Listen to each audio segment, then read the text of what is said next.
Hello. Hi. How are you doing today? Is this too loud still? I think it's fine. I think it's fine. Hello. Hello. Hi, Talaran. How are you doing today?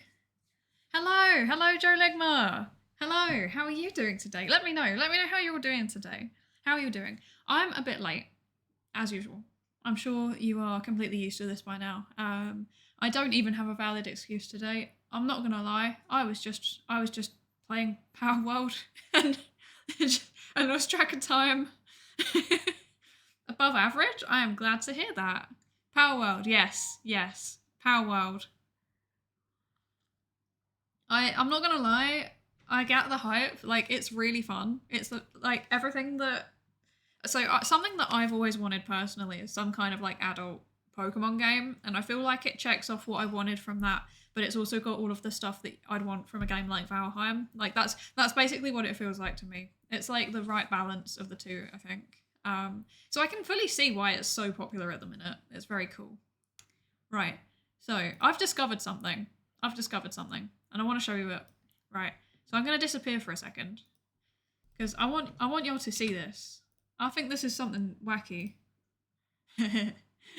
I was messing around with my settings the other day and I've discovered something cursed. I've discovered something cursed.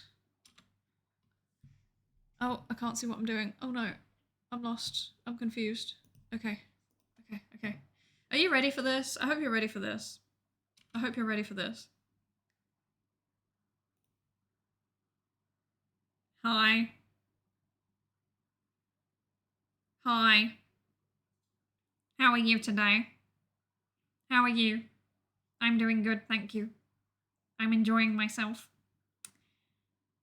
Maybe I should stay like this. I think I look pretty good. Size sphere. Yes, I am indeed a sphere. I kind of look like the no bitches meme. No bitches? Hmm? Very cool. I think I might keep this. No, I won't. I won't. It's terrible. It's terrible. But I saw it and I was like, why is this a feature? Why can I do this? I'm so confused. Also, this is in the way. I'm so sorry for the noise. I'm so sorry. So yeah, that's the thing that I've discovered. I want to work out if I can set it as a toggle, because if I can, then everyone's life is about to get much worse. Because you know I will be doing it all the time. All the time. There we go. Okay, I'm back to normal now. I'm back to normal. Actually, shall I? Nope, wrong one. There we go. There we go. That's a bit better. That's a bit better. Hello. Back to normal now. Yes. But yeah, I was like, why is that a thing? Why is that a thing? I'm not complaining. I think it's pretty funny, but you know, I guess it's a feature. It's very cool. So today we're gonna keep playing through Steins Gate.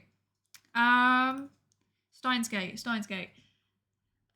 So far, it is a visual novel with a little phone feature, and that's the most that I've got. Somehow, like we've not even finished the first. We've not even like halfway through the first chapter apparently, and I've already got 4.5 hours of playtime, which is a bit disturbing. But that's okay. That's okay. We can work with that. We can work with that. Um, I need to work out. I'm so sorry for the noise. I'm sorry. Okay. I need to work out how to bring it up.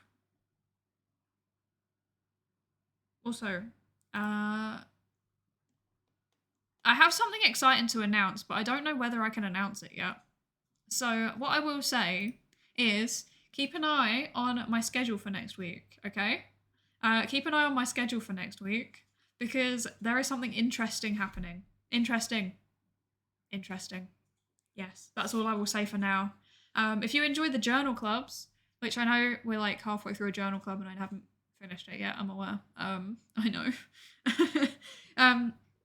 But if you enjoy the journal clubs, there might be a stream coming that will be particularly interesting. That's all I'll say. Okay, right, Steins Gate. Let's turn off the music. No music, please, because there's already music in Steins Gate. And let us try and make it work. go over here. Oh, I look too far down, don't I? Is that a bit better? I think that's a bit better. There we go. I have no other updates to provide, I think. Oh, I know what I need to do actually, very quickly. I need to add in a link for the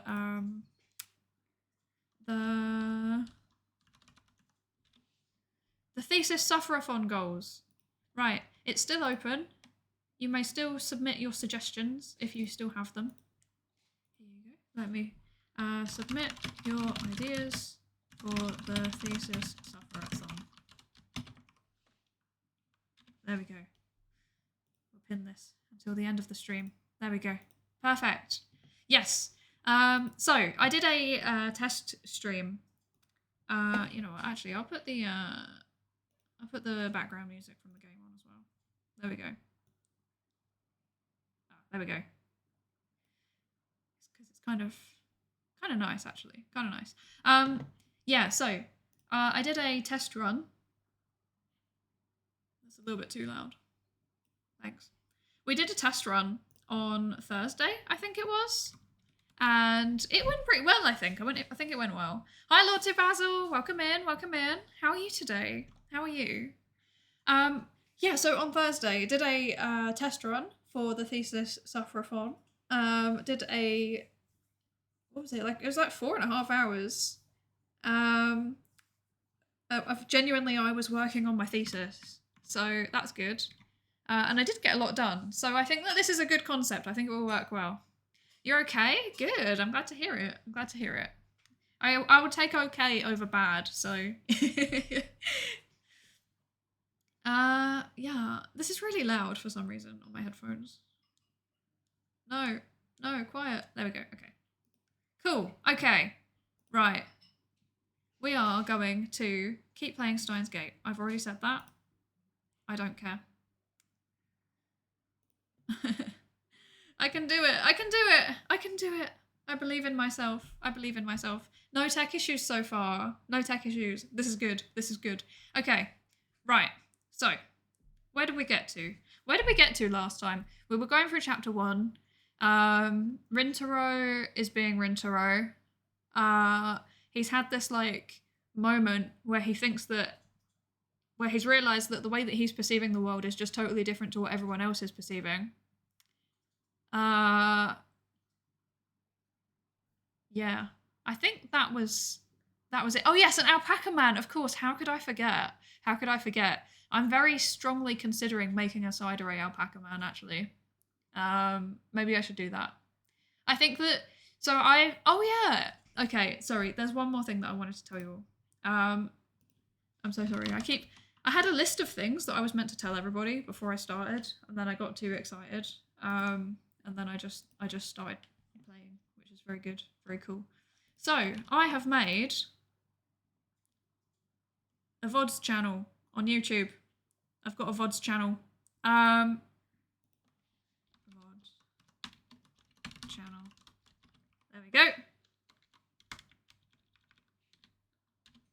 There you go. So now, when the things time out after like 2 weeks or whatever it is on Twitch, everyone can go catch up with them. So that's good. That's good. Hello. Hi, Riley. Welcome in. How are you doing today? I hope you're doing good. But yeah, it's something that I've been meaning to do, to be honest, because I've been uploading VODs like unlisted onto my main YouTube channel, and it's just not working very well because like obviously no one's seeing it. I can see that there's like 5 views on each one. So yeah, I think it's better for me to upload it publicly and then have like a master playlist on my main channel redirecting people to that channel, if that makes sense. So that's the plan that I'm going to do. I did ask everybody what they wanted on my YouTube community thing, and it was like a mix of the two. So I thought, okay, well, I can work with a mix of the two. You're doing great. I'm glad to hear it. It's Cataday. Ooh, Cataday. So I have freedom. Yes, we love that. We love that. I have had some freedom, but unfortunately I did spend a large chunk of the day doing chores because that's the life of being an adult, really, isn't it? Every Saturday I call Cat Day because I love cats. That's so cute. I love that. I love that. Okay, so yes, Steins Gate. So Alpaca Man, Rintaro being Rintaro, everybody disappeared. I think that's the TLDR of where we got to. Ain't that just the way? True. Okay. Let's load this. Time travel paranoia. Yeah, that's an accurately titled chapter. Okay. We don't know. Oh yeah, the bananas. Yeah, that's where we got to. The bananas. The gel bananas. Or whatever she calls them. Gel nanas. Or something along those lines. Gel nana, something like that. Yeah, so they did the microwave and it microwaved it into gel, which is weird. So I guess we're gonna find out why that's happening today. Okay. So we don't know why it's turning them into gel, and that's the problem. Okay, cool. He's right. To be honest, I haven't a clue. Wow, Rintaro admitting he doesn't have a clue. That's surprising, but I'm glad of it. In any case, there's nothing we can do about it now. It's time for Daru and I to head to Daibiru. What is Daibiru? Oh, new tip, ATF. I've forgotten how to do the tips again. There's going to be a seminar at ATF, and we have to be there. It's part of our studies at Tokyo Denki University. Cute. Am I in the way? I think I'm in the way. Let me move. There we go. That's a bit better. I think I'm still in the way. You know what? I'll just make myself smaller. Like that. There we go. Make myself smaller and move off to the side slightly. That's better. That's better. Okay. So we're going off to yay, we're going to uni. Yay. I'm so glad to continue my university studies in a visual novel. Let's go. Summer credits basically. We have to attend the seminar and write a report. Okay, fairly standard. Do I have to actually do that? I hope not. Come to think of it, what is today's seminar about again? I looked it up just before the summer holiday began. I should have written it down. Behind me is the large, unidentified object that crashed into a building near Akihabara Station. The building is under police barricade. Nobody is allowed to approach, but from a distance, the object appears to be some kind of satellite. A university student playing a visual novel going to be a university student? Yes, it's university inception, really, isn't it? Oh, I'm receiving mail. I've got mail. Myri. You know, I'm really sad about dropping my Upa. It's worse than last year when I missed buying Fatty Gero Froggy. Okay.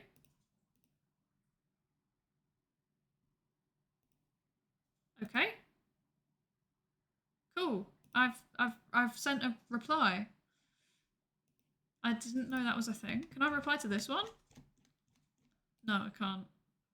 This is a cute little feature. I like the phone. It's cool. I like that. I like that a lot. Who's in my address book? Oh, can I message people? No, I can't. Okay. Change settings. I've already done all that. Okay. Okay. There's my phone. Put it away. Cool. Okay. As we cross the overpass that connects UPX and Daibiru, we look down to see a huge crowd of people moving through the plaza. There are even some garishly dressed young men and women, the sort that you don't usually see around Akihabara. Everyone is walking towards the main street, which is still cordoned off. Daru, aren't you going to check out Radicon?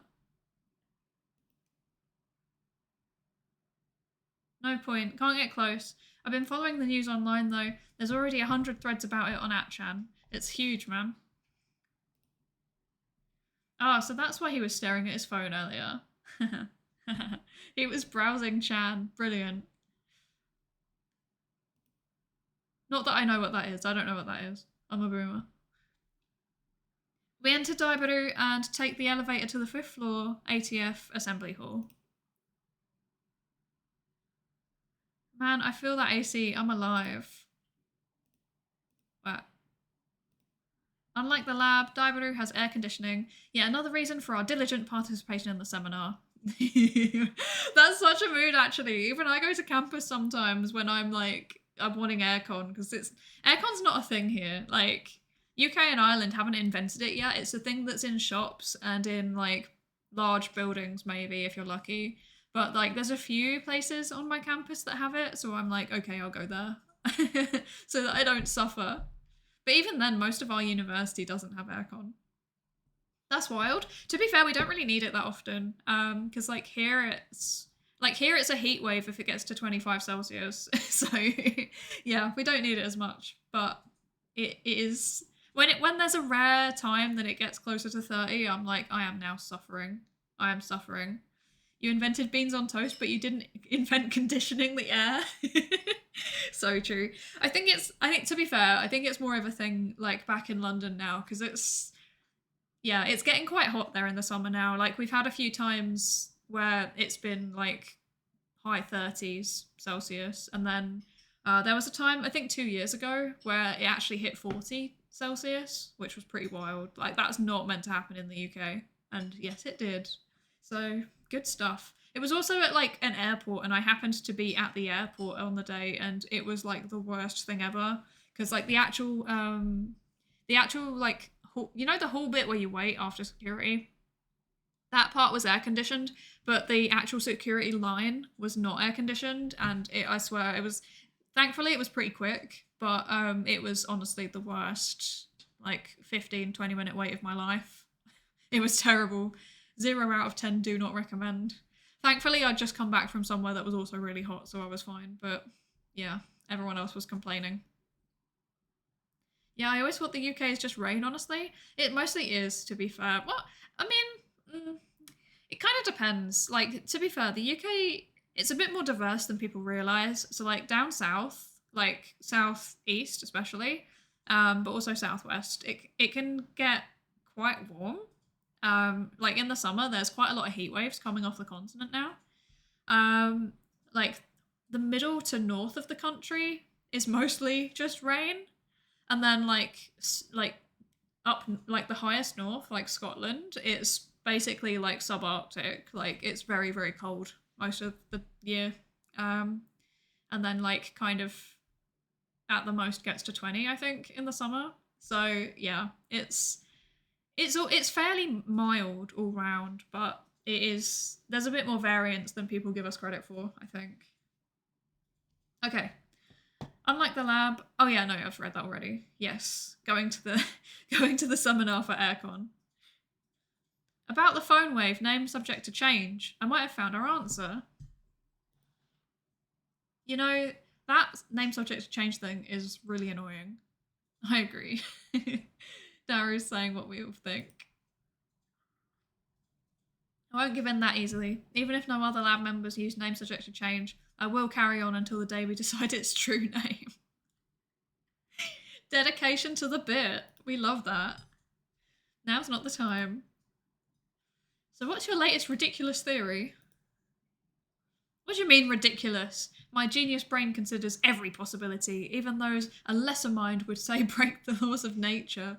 Don't you call that ridiculous? Spoiler, it never gets a true name? No! It needs a true name. It needs a true name.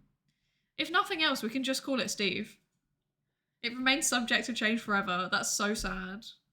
We'll just call it Steve. I've decided. I love this. Like, my genius brain considers every possibility, even those a lesser mind would say break the laws of nature. He's, I'm still, like, okay, I know we're only a little while in, and I really haven't got a proper grasp on Rintaro yet, but I'm seriously struggling to tell whether this is, like, genuine, like, narcissistic tendencies, or if it's just, like, a bit, like, whether he's just acting. I really want to know. I wonder if I wonder if we actually get an answer for that towards the end. That would be good. I would like that. Steve is the name. I agree. Good. I'm glad you agree. I'm glad you agree. The Earth is flat? No! Okay, that is actually something he would consider. But to be fair, if he's going to university, hopefully he would be a bit more inclined to say, I will consider it as a thought experiment and then discard it because it doesn't make sense. I assume it's both. It probably is both, to be fair. It's probably like a little bit of genuine like narcissism and paranoia tendencies mixed in with overinflating them for a character, committing to the bit so long it becomes a part of you. Okay, right, no, hang on. I would actually love to know whether like streamers, do they tend to, if they're playing a character, right? I wonder if they adopt the mannerisms of their character when they're not streaming. Because I feel like I'm seeing this even in myself. I'm becoming a little bit louder, just like in my daily life. And that's weird. And I don't know if it's because I'm doing a bad job of like compartmentalizing, or if it's because that's genuinely just a little bit of how it works. Like, I wonder if, because there's this thing where called like identity convergence, where like if you're trying to like form an identity, it kind of like, and the identity that you have and the one that you want, if you're acting towards the one that you want, like if you're behaving in a way that matches with it, then they kind of like fit together, and you kind of just like become the two mixed together, and you can't really tell them apart anymore. So I do wonder if that is a thing that happens to streamers, and I would love to do research about that. This is so frustrating. I keep finding things that I want to research, and I'm like, I don't have any research money. I can't. Like, I'm also just like a student. I'm not allowed to do things without without some kind of supervision. So, I mean, soon I'll be able to do things, but frustrating. I need to write these things down. He stared too long into the abyss. Yes, he definitely did. The abyss being the phone wave name subject to change, aka Steve.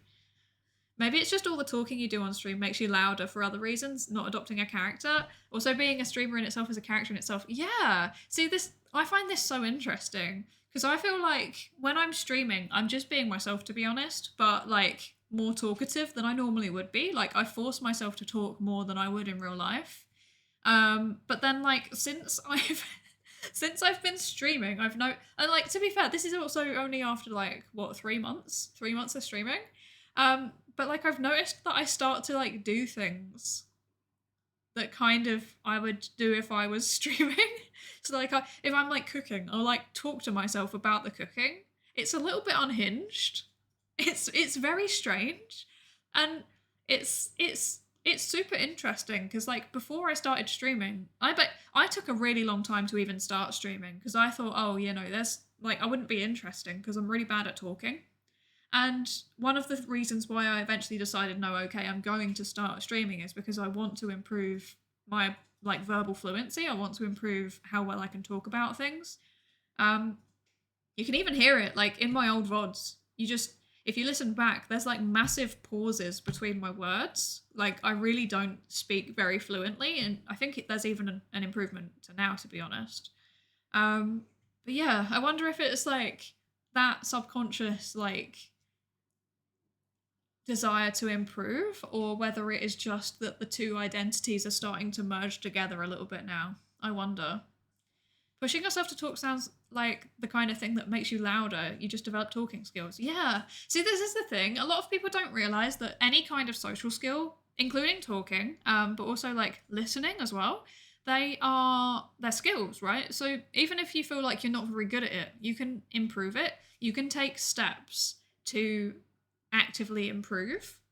And I feel like that's something a lot of people forget, because I've heard a lot of people like in my various jobs, so like students and like service users when I've been working mental health, but then also like friends say things like, oh, I could like, oh, I'm just really bad at talking to people, so I just don't.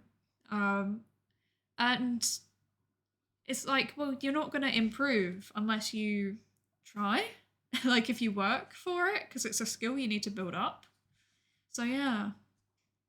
Streaming could be a therapy for shy or less social people. See, this is what I find so interesting about it, because like, even if you don't want to, like, say for example, if one of the things that makes you uncomfortable is people like judging your appearance, well, you can whack on a VTuber model and improve your talking skills without worrying about that.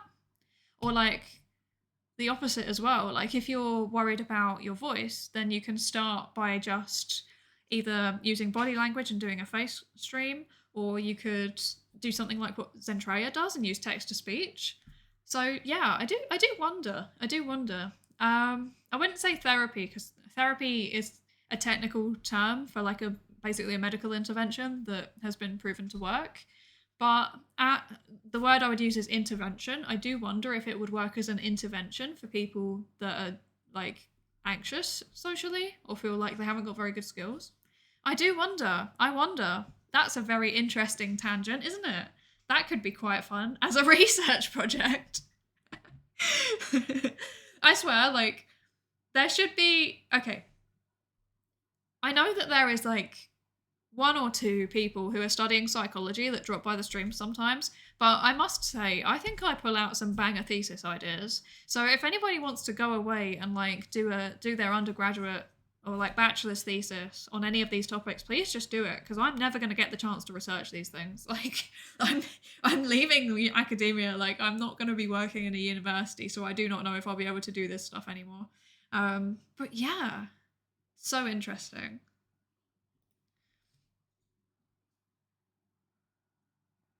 So basically, you're just pulling stuff out of your ass. You can't call that science. Oh, honey, that is most science. Most science is like, oh yeah, I read a paper and they did this really cool thing. I'm going to tweak it slightly and then do it myself. Or like, oh yeah, I've got this idea. I'm going to do a pilot test. It came to me in a dream. Oh, the really rigorous like science that people think of, like, you know, the big science projects like, I don't know, the Large Hadron Collider or like astronomy projects or whatever, they take a lot of money, which normally means they also involve a lot of people.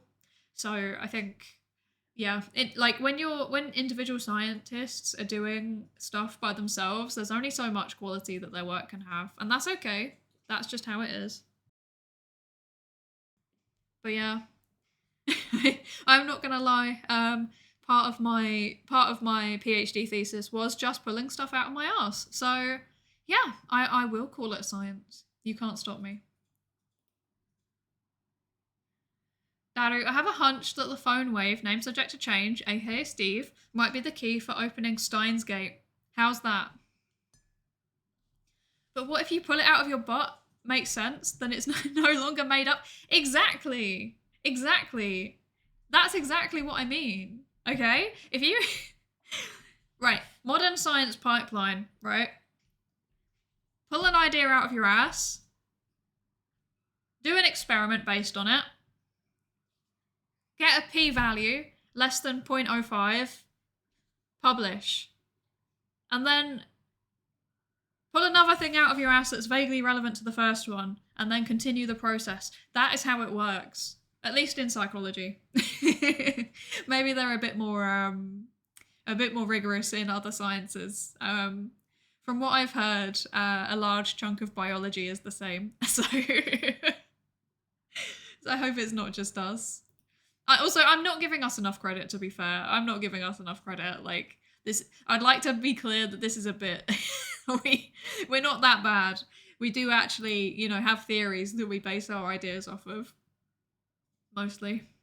Mm. Steins, what? You lost me at ridiculous, man. A chime signals our arrival on the 5th floor. Arsenic trioxide treats acute promyocytic leukemia. Oh wait, that actually worked. I don't know what any of those words mean. Now, I trust you not to spread misinformation on the internet. So I'll take your word for it. We need a fact check. The elevator doors open slowly. It's true. It's not homeopathic crankery, I promise. Is that like the chemical name for some kind of chemotherapy drug? I assume it probably is. Arsenic trioxide. So it's arsenic and 3 oxygen molecules, right?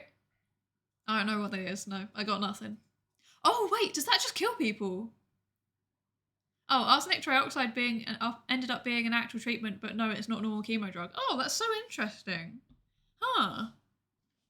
Interesting. I love it when they find random drugs that like They were made to do one thing, and then it turns out they actually do a whole bunch of other things. And it's just because they're like doing broad-based testing on everything just to see what works.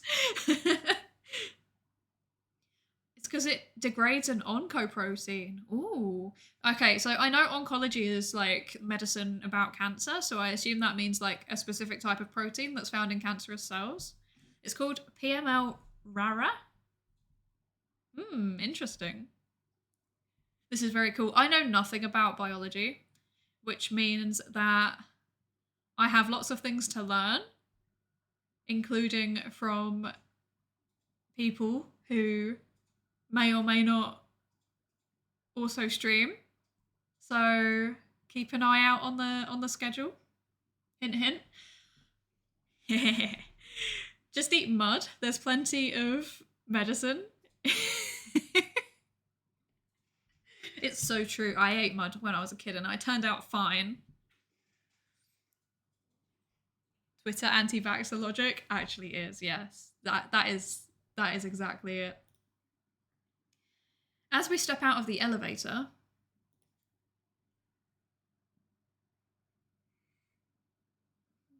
I bump into someone. I quickly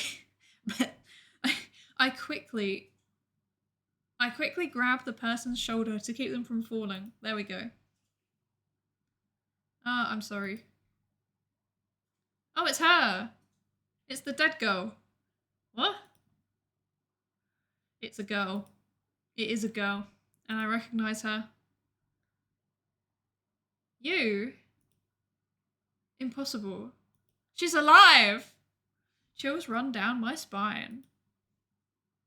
I stare at her face in disbelief. I saw this girl just 3 hours ago. And she was dead.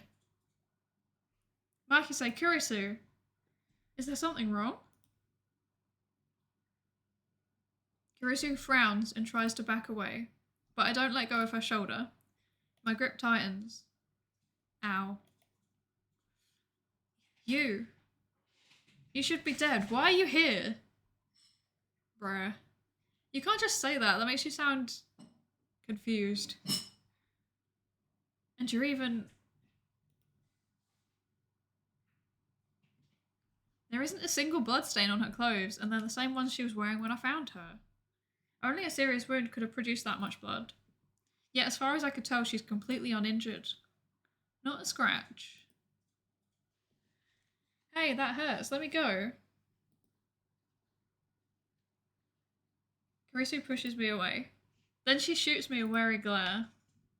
I realise that I'm gaping. I'm gaping in disbelief. I can't do my shocked face. What's wrong with you? You're okay? But that's impossible. Someone stabbed you. I saw you lying on a pool of blood. That again? Diary interrupts. Wait, there's something strange about what you said. What do you mean again? I mean, you sent me that email like a week ago, right? What? I sent you an email? Don't be ridiculous. I saw her dead just 3 hours ago. Hey, could you not talk about me like that? I'm perfectly fine. She must be so weirded out right now. Imagine if, like, you were just minding your own business and then some random guy's like, why are you here? You should be dead. I saw you dead. What's going on? Like, I would be freaked out if that happened to me, to be honest. A lot of antibiotics are reverse engineered snazzle. Ooh. Bacteria go to legit war with each other. They even shoot missiles at each other called tailorsins. Wow. The tailorsins are bacteria specific too, so they only kill enemy bacteria. That's so fun. Biology is so fun. I don't know. I don't know what's more fun. I don't know which of the sciences are more fun. I feel like each science has its own thing. So like biology is just like wild. Yeah, it is wild. Like biology is just like wild. There's so much going on. It's brutal. Every aspect of biology is brutal. Like if you're doing like zoology, that's brutal. If you're specializing in like microbes, that's brutal. If you're even when you're looking at like biochemistry, even that can be brutal sometimes. And then like you do psychology, and then you're looking at behavior of people and of animals, and like sometimes that's brutal too. But I think it's a bit more like it's a bit more detached. I don't know, because like if you're say for example if you're doing zoology and you're studying I don't know how I don't know how I can't think of an example. Uh, how poaching is affecting rhinoceros numbers. Like you have to really go into the nitty gritty of what is happening to those, and that's brutal. That's horrid. With psychology, I think that we have a bit more of a natural defense mechanism almost because like we're kind of we have this natural ability to like dehumanize um which can kind of separate us from the people that are affected by it. So in theory, psychology should be more brutal, but then like because biology involves more like direct observation of things being wacky, I feel like that in itself is I don't know. That probably makes no sense. And then there's like chemistry and physics that are just like doing their thing. They're just vibing. Although some bits of physics are terrifying. Like they're really scary.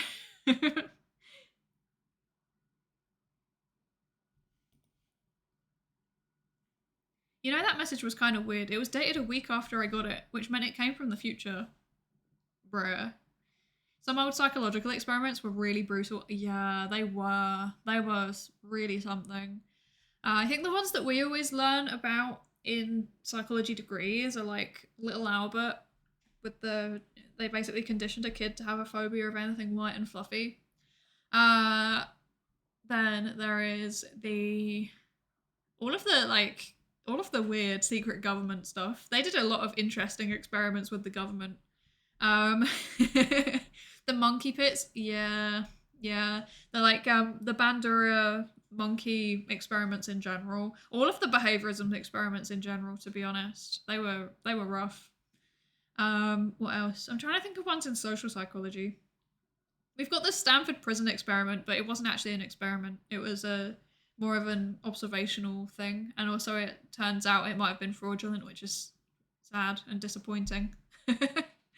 Although the Milgram experiments, where someone was, uh, like, basically for the Milgram experiments, they convinced somebody that they were shocking another person, to see how much they would conform with demands to shock them.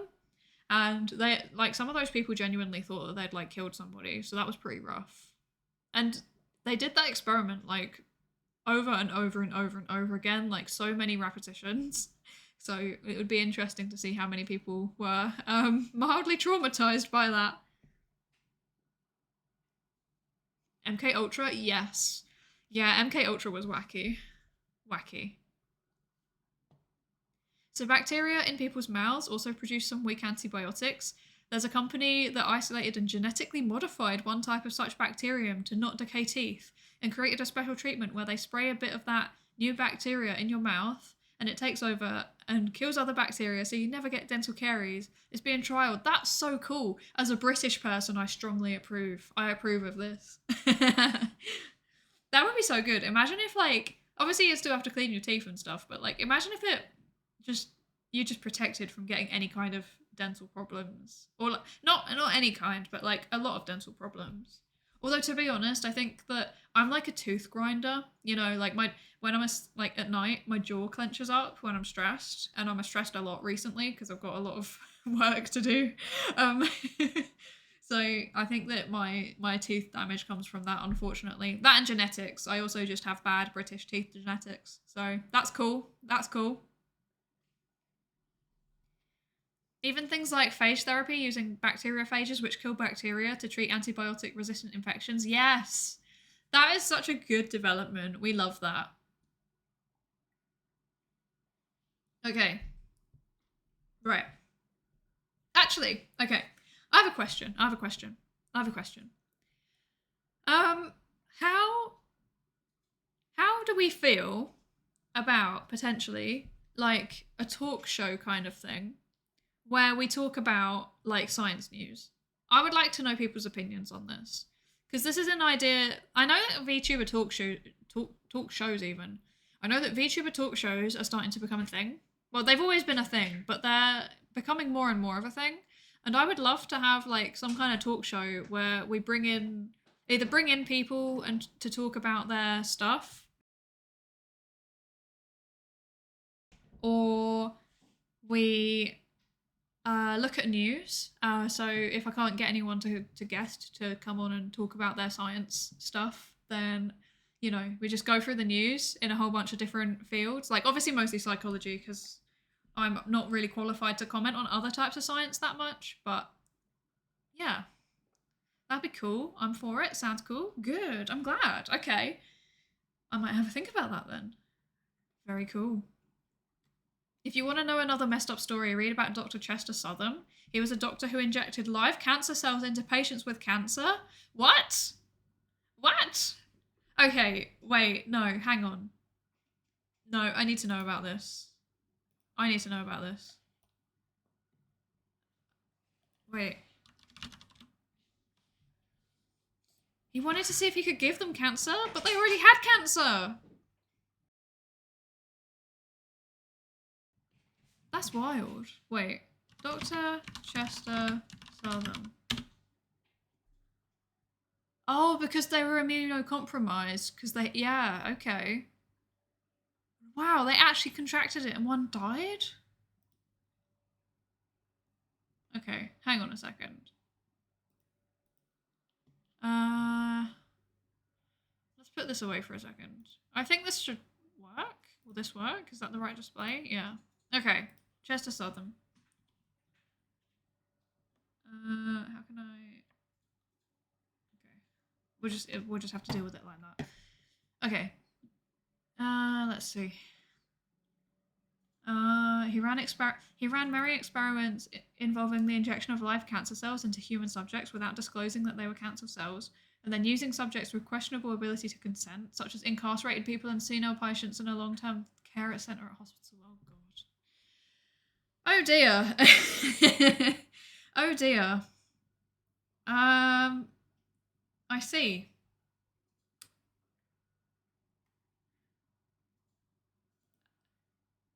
The New York State Attorney General encouraged the Board of Reagents in the of the University of the State of New York to take away his medical license. Regardless, he went on to be president of the American Association for Cancer Research? What? Oh my god. Okay. I have problems with academic systems in general, and that just kind of highlights what my problems are. Wow. Okay. 20th century medicine was not good. Yeah. Psychology wasn't much better, to be fair. Okay. From the mid-50s to 60s, he conducted clinical research on people without their informed consent, in which he injected cancer cells, HeLa cells. Okay, I don't actually know what these are. Into skin to see if their immune system would reject the cancer cells or if the cancer would grow. He did this to patients under his care or others' care and to prisoners. In 63, some doctors objected to the lack of consent in his experiments and reported him to the board, who found him guilty of fraud, deceit, and unprofessional conduct. Unprofessional conduct, that's one way to put it. And he was placed on probation for a year. The research was conducted in an era where cancer research was closely followed by the mainstream media. His experiments and the case at the reagents was reported in the New York Times and was declared highly unethical. Yeah, that is highly unethical. One of the classes that I'm planning on doing at some point is about research ethics. So thank you for this. This might end up in that in that class. Although we have plenty of these examples in psychology too. He also tested the West Nile virus as a potential biotherapy. He injected it into over 100 cancer patients who had terminal cancer and few treatment options. The work had some good results and was also reported in NYT, but then the people he injected got severe cases of West Nile fever. Wow, who would have seen that coming? He went on to do further research to see if he could train the virus to kill cancer without the common side effects of chemotherapy. And then late in his career, he was elected president of the American Association for Cancer Research. In 71, he left his position to become the head of the Division of Medical Ontology at Thomas Jefferson University Hospital and a professor of medicine at their college, and held these positions until the end of his career in 79. That's actually wild.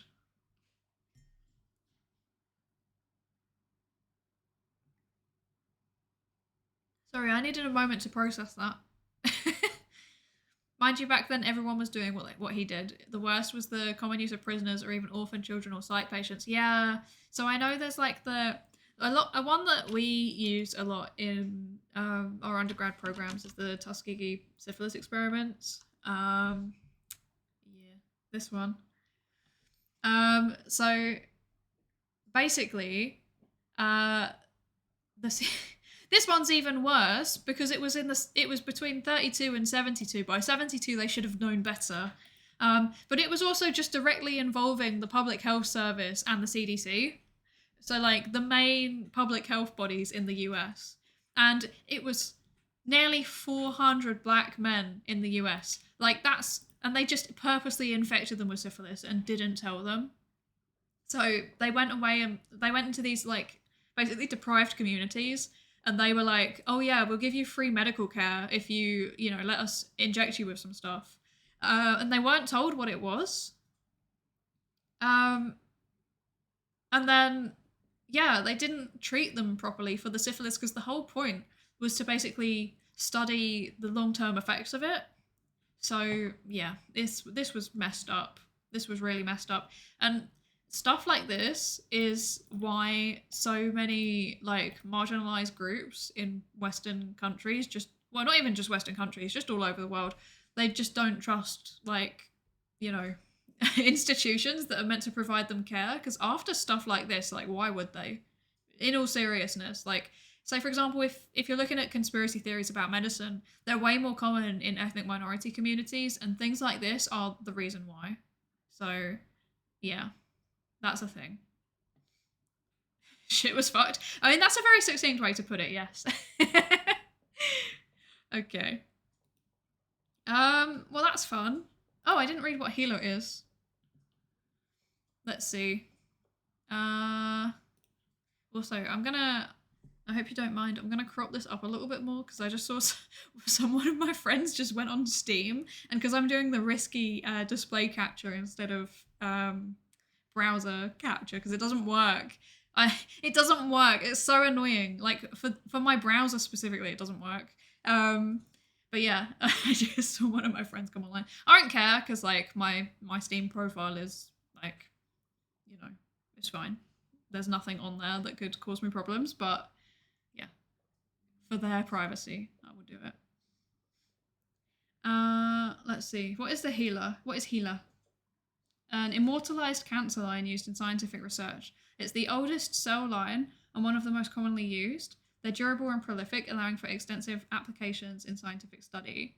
They derived from cervical cancer cells from a woman who was a 31-year-old African-American mother of 5. It's named after her. And she died of cancer. Oh. The cells from her tumor were taken without her knowledge? Which was common practice in the US at the time? What? And then a cell biologist found they could be kept alive and developed a cell line. Previously, cells cultured from other human cells would survive only for a few days, but cells from Lax's tumor behaved differently. So they just took her cells without permission and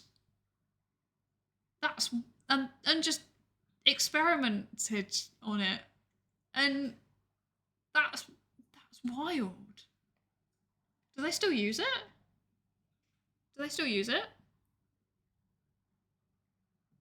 Hi Fi, welcome in.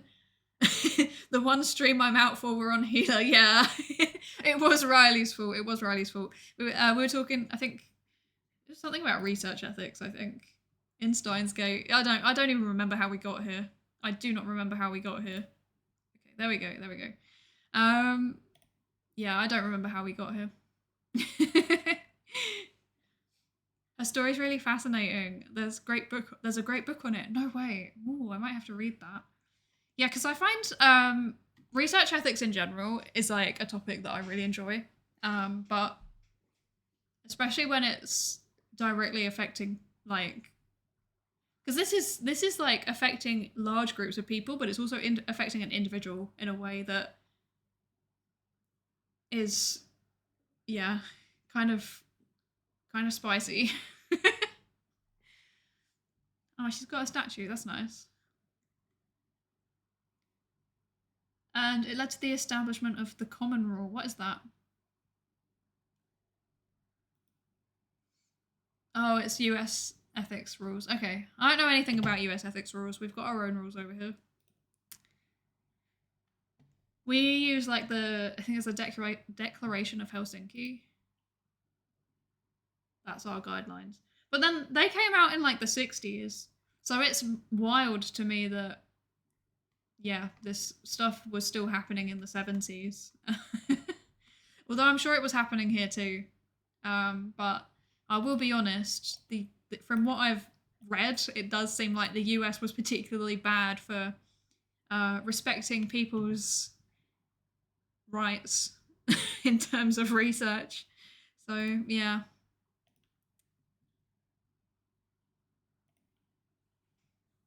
Oh yeah, we were talking about how brutal biology is. You're right. I don't know. I feel like that was a fun tangent to go on, though. Not fun. That's the wrong word. That was an interesting tangent to go on. Interesting. That's the word. Yes. Not fun. Not fun.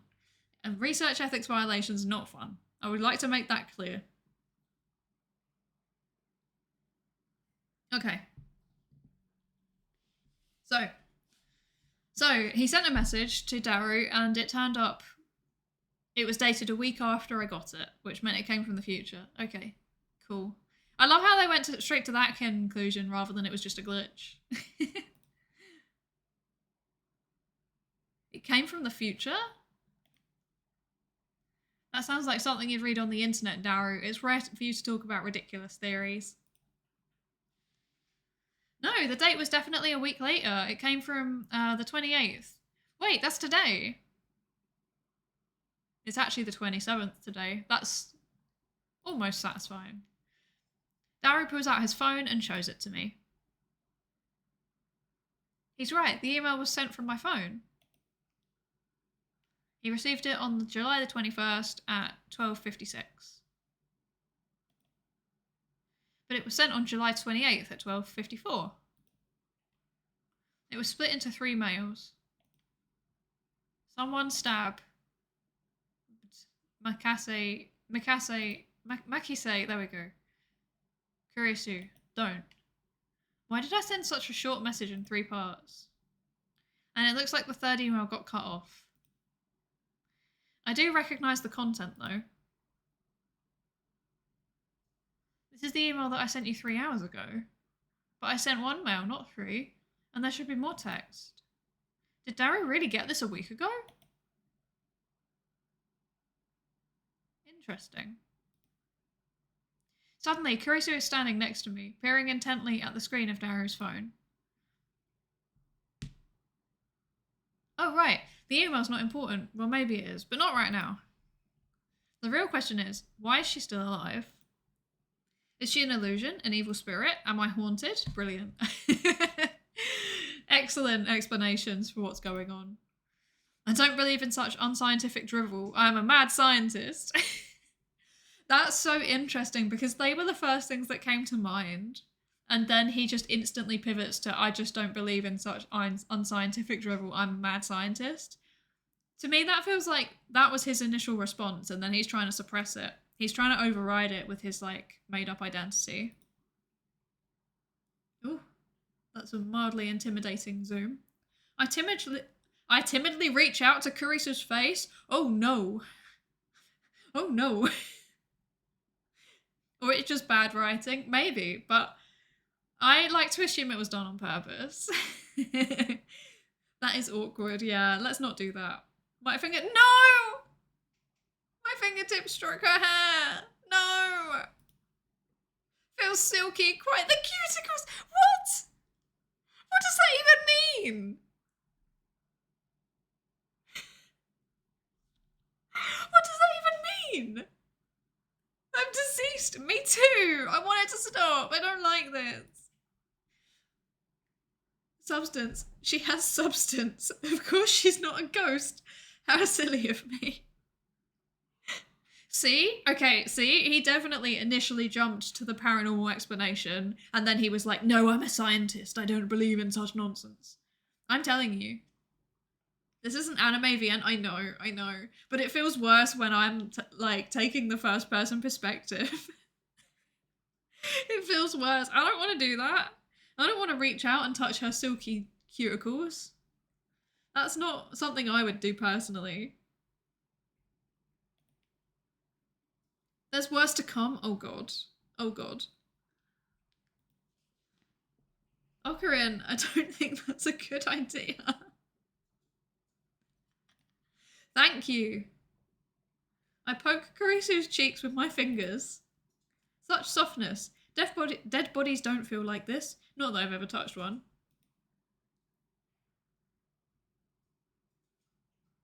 Excuse me. Even Daru understands social boundaries more than Okabe. So true, right? Right? He's meant to be like the stereotypical nerd. He's meant to be like the socially awkward one.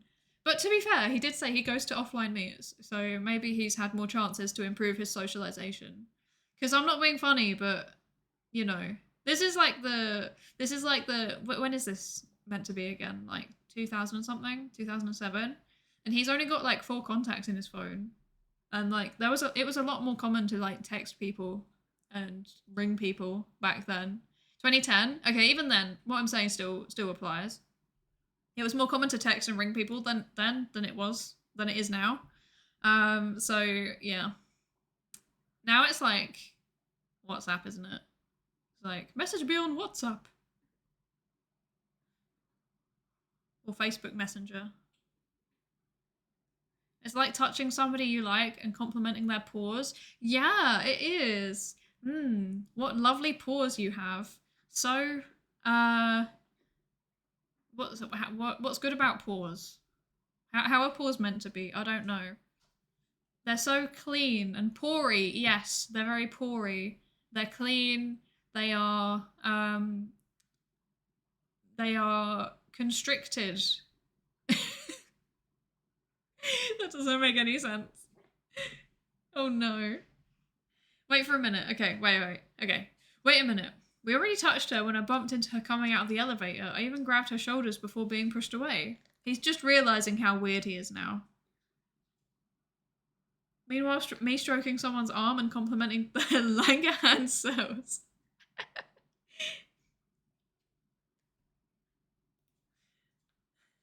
And I still doubted that she had substance. That's proof of how confused I am. Confused is certainly a word. That's certainly a word for it. If she's alive, then what did I see back at Radican? What was that scream I heard? Were they hallucinations, just like the mass disappearance? That's not right. She was stabbed, and maybe she's just hiding her wounds. This requires further investigation. No! I grabbed the hem of her blouse and slowly lifted it. No! Are you trying to get yourself arrested? I'm getting up and leaving. I know. This is in a seminar room. Where's the teacher? Where's the seminar leader? I just want to know the truth. Stop. I stare straight back at Karisu and she trembles with anger and I lift her blouse a little higher. No! It hurts. Stop. What truth, you perv? Are you stupid? Do you want to die? She pushes my hand away. Louise Chan's famous line for the win. Who is Louise Chan? I can't remember how to do the tips. How do I do it? Oh, I did it. Okay, Louise Chan. The main heroine of the anime, a familiar of 10, a tsundere. Her voice actress is the queen of tsundere, Sugimiya Rie, named Sugyu. Okay. ATF. Short for Akihabara Techno Forum, a meeting hall located inside Daibaru. Several universities and research institutes hold special seminars here. Daibaru is a fictional skyscraper with offices and a commerce centre that opened alongside UPX in 2003, connected to UPX by overpass. Cool. How do I go back? Please, let me back. Okay. Daibaru shouts something silly, but I ignore him and press Kurisu. Please don't. I know what I saw. No way, did you just see my underwear? No. Kurisu's face turns bright red. She firmly pulls her blouse down. Why is she tolerating so much? What the hell? No, you fool. Not like that.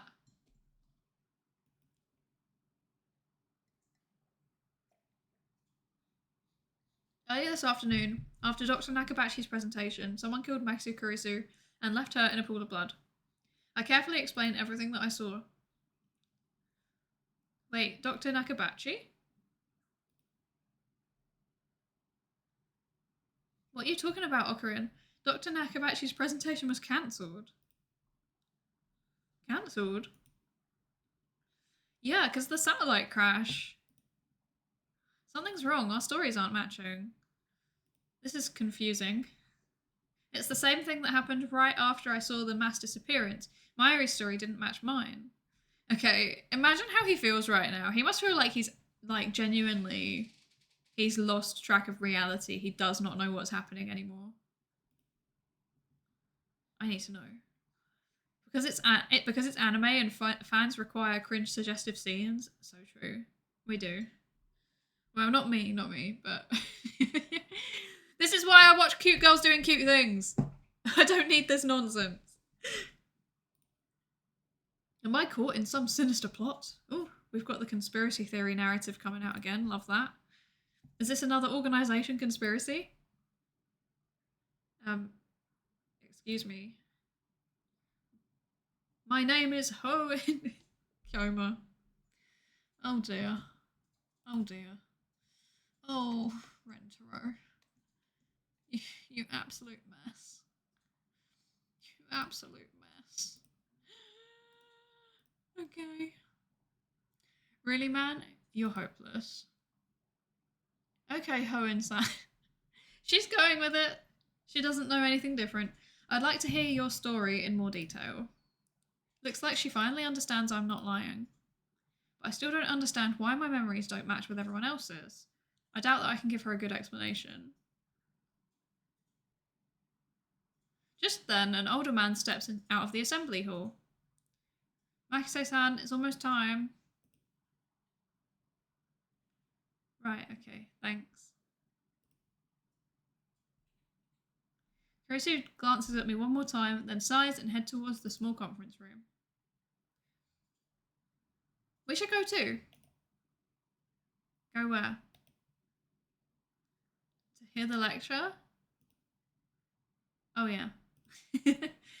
I hate it when I turn up for a lecture and I forgot that was why I was there. Daru follows after Kurisu. Did she come to attend the lecture too? Strange. Why would the girl genius Makise Kurisu need to attend a lecture like this? Okay, hold up. Hold up. No, okay. Nobody knows everything. So, yeah. Like, even if you've got, like, a PhD and you're a genius, you should still be going to hear other people talk about their stuff because that's how you think of new ideas and that's how you learn things. If you're a genius, you don't need to attend a lecture in what university? Exactly!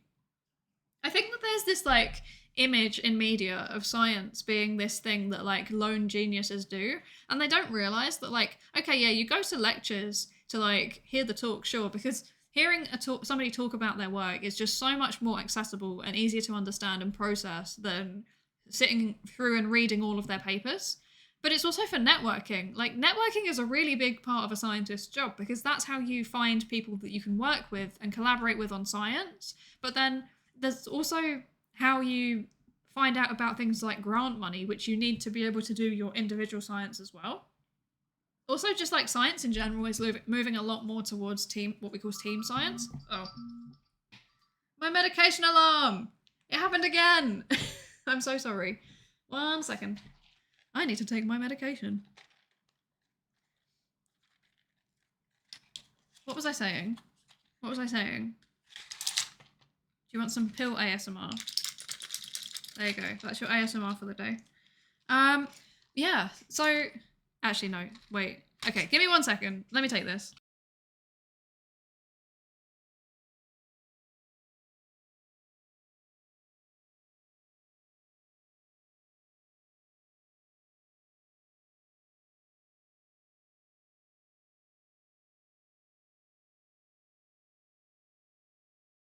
I hate that this happened at a moment in the game where there is no, like, gameplay audio. That's so annoying.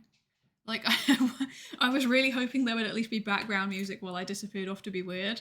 What was I saying? Oh yeah, so science is moving a lot more towards what we call team science. So it's basically teams of people, teams of scientists, all working together to answer one research question.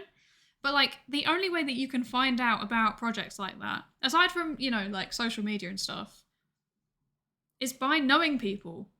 Like knowing people who have seen the call and been invited, or knowing people that are already part of it. So even if you know literally everything in the world, you still need to go to lectures in order to meet other scientists so that you can keep doing your science. That's just how it works. There's nobody alive who can really do it all on their own anymore. Look at how many authors there are on some papers. Yeah, exactly. Like, I mean, yeah, it's a normal thing now. It's a normal thing. Even, no, I don't think it'll dox me to say this. Even I've been on papers where there's like a lot of authors. So, yeah, it's a normal thing now. Biochemists are super hyper specialized too. They can spend a whole career on just one protein. Yeah, to be fair, I think that's the case with most science. Like, yeah, I know psychologists that have spent their whole lives just, for example, studying one specific conflict in the Balkans, or they have spent their entire lives studying how people respond to letters in different colors. So I think it's the same in any kind of science. And then even in like other fields as well. Like I know people that, you know, like focus on very, very specific things in other fields. So yeah, it just doesn't make sense. Like even to do those hyper specialized things, you still need to know other people.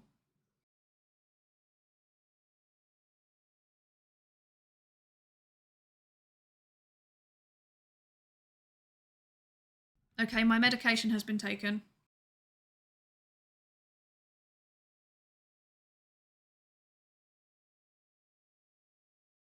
This is also a reminder for all of you watching, if you need to take any medication or go get a drink or stretch or food or whatever, please do it.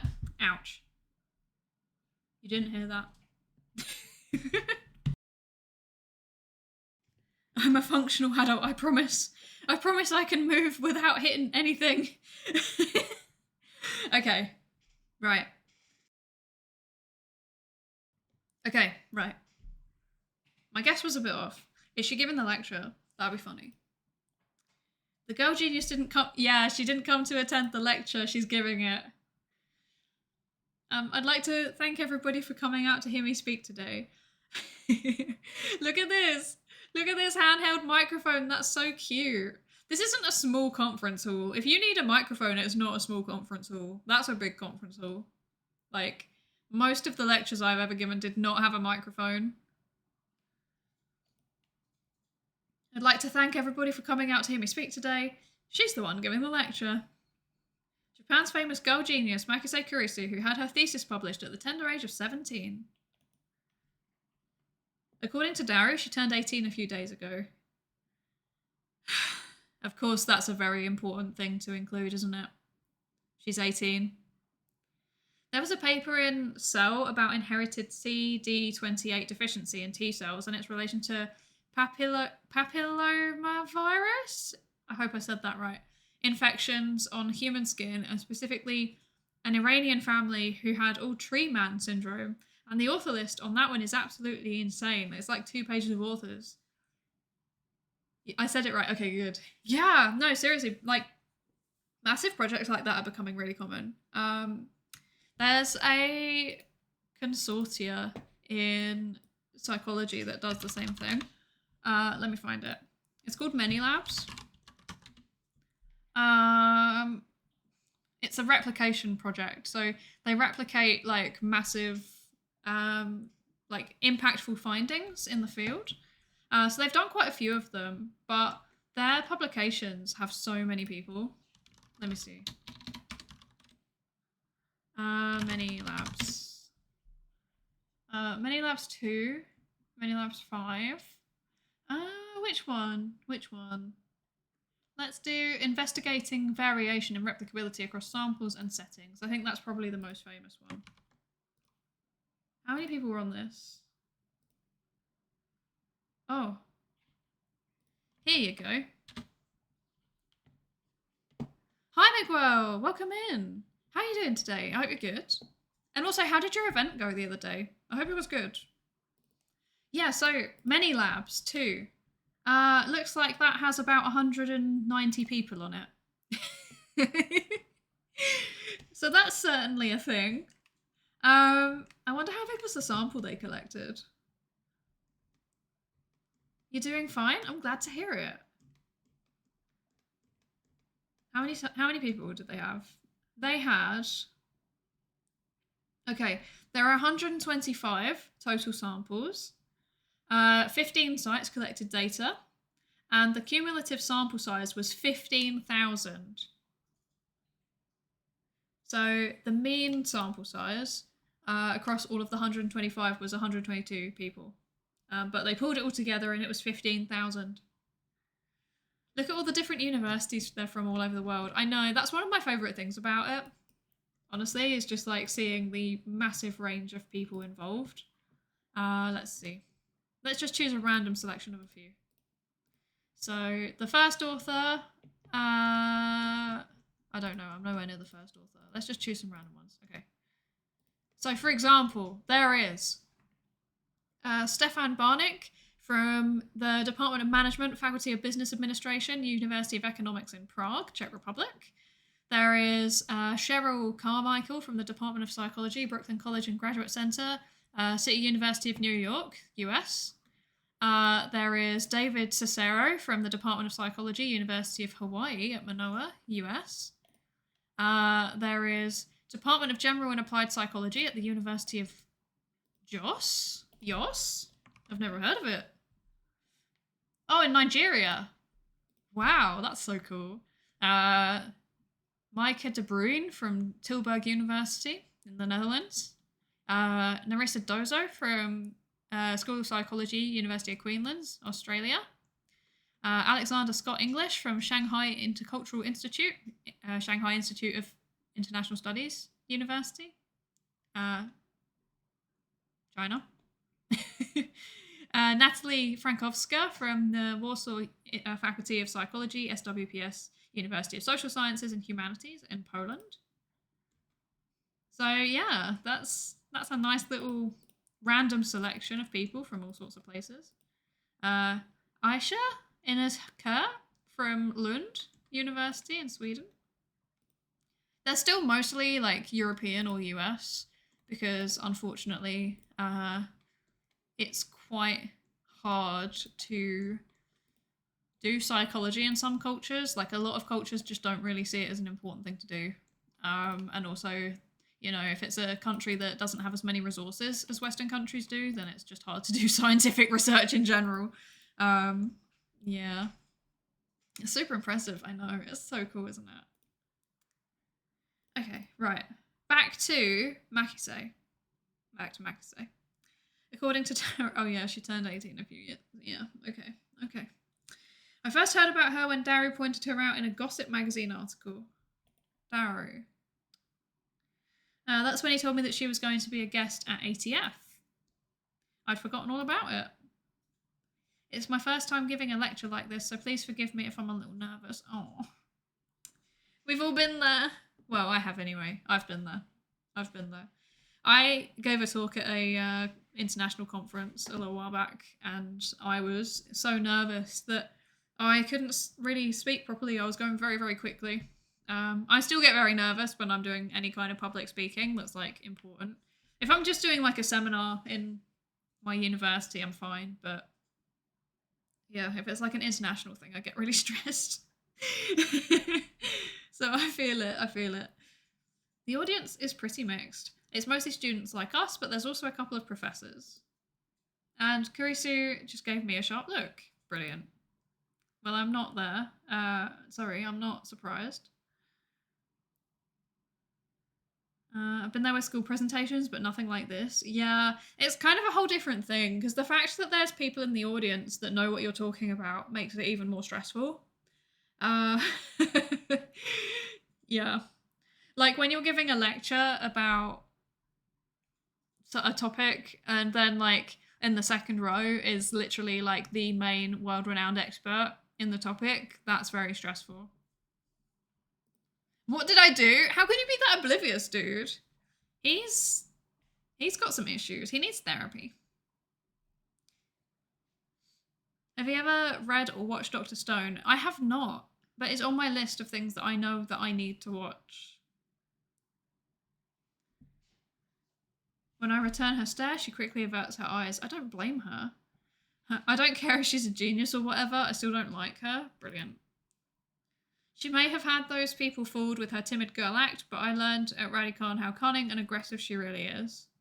Even if her murder was some kind of hallucination, my judgment of her character is still correct.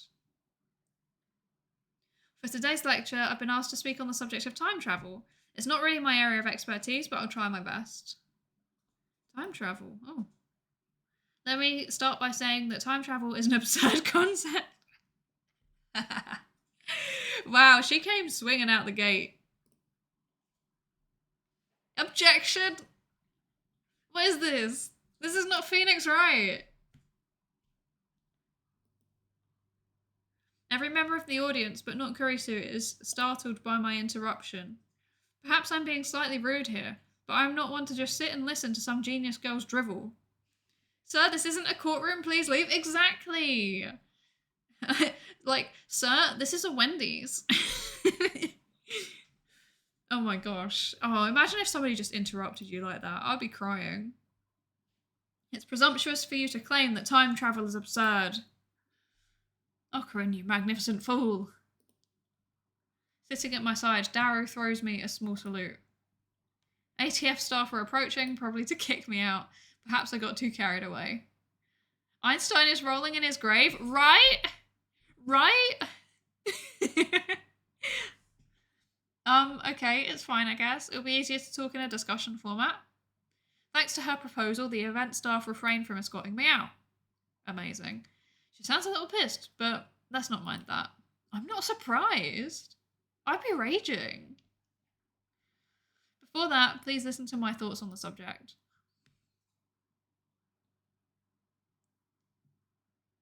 Scientists have proposed many theoretical models of time travel, but there are 11 in particular that bear mentioning. What are the major theories of time travel?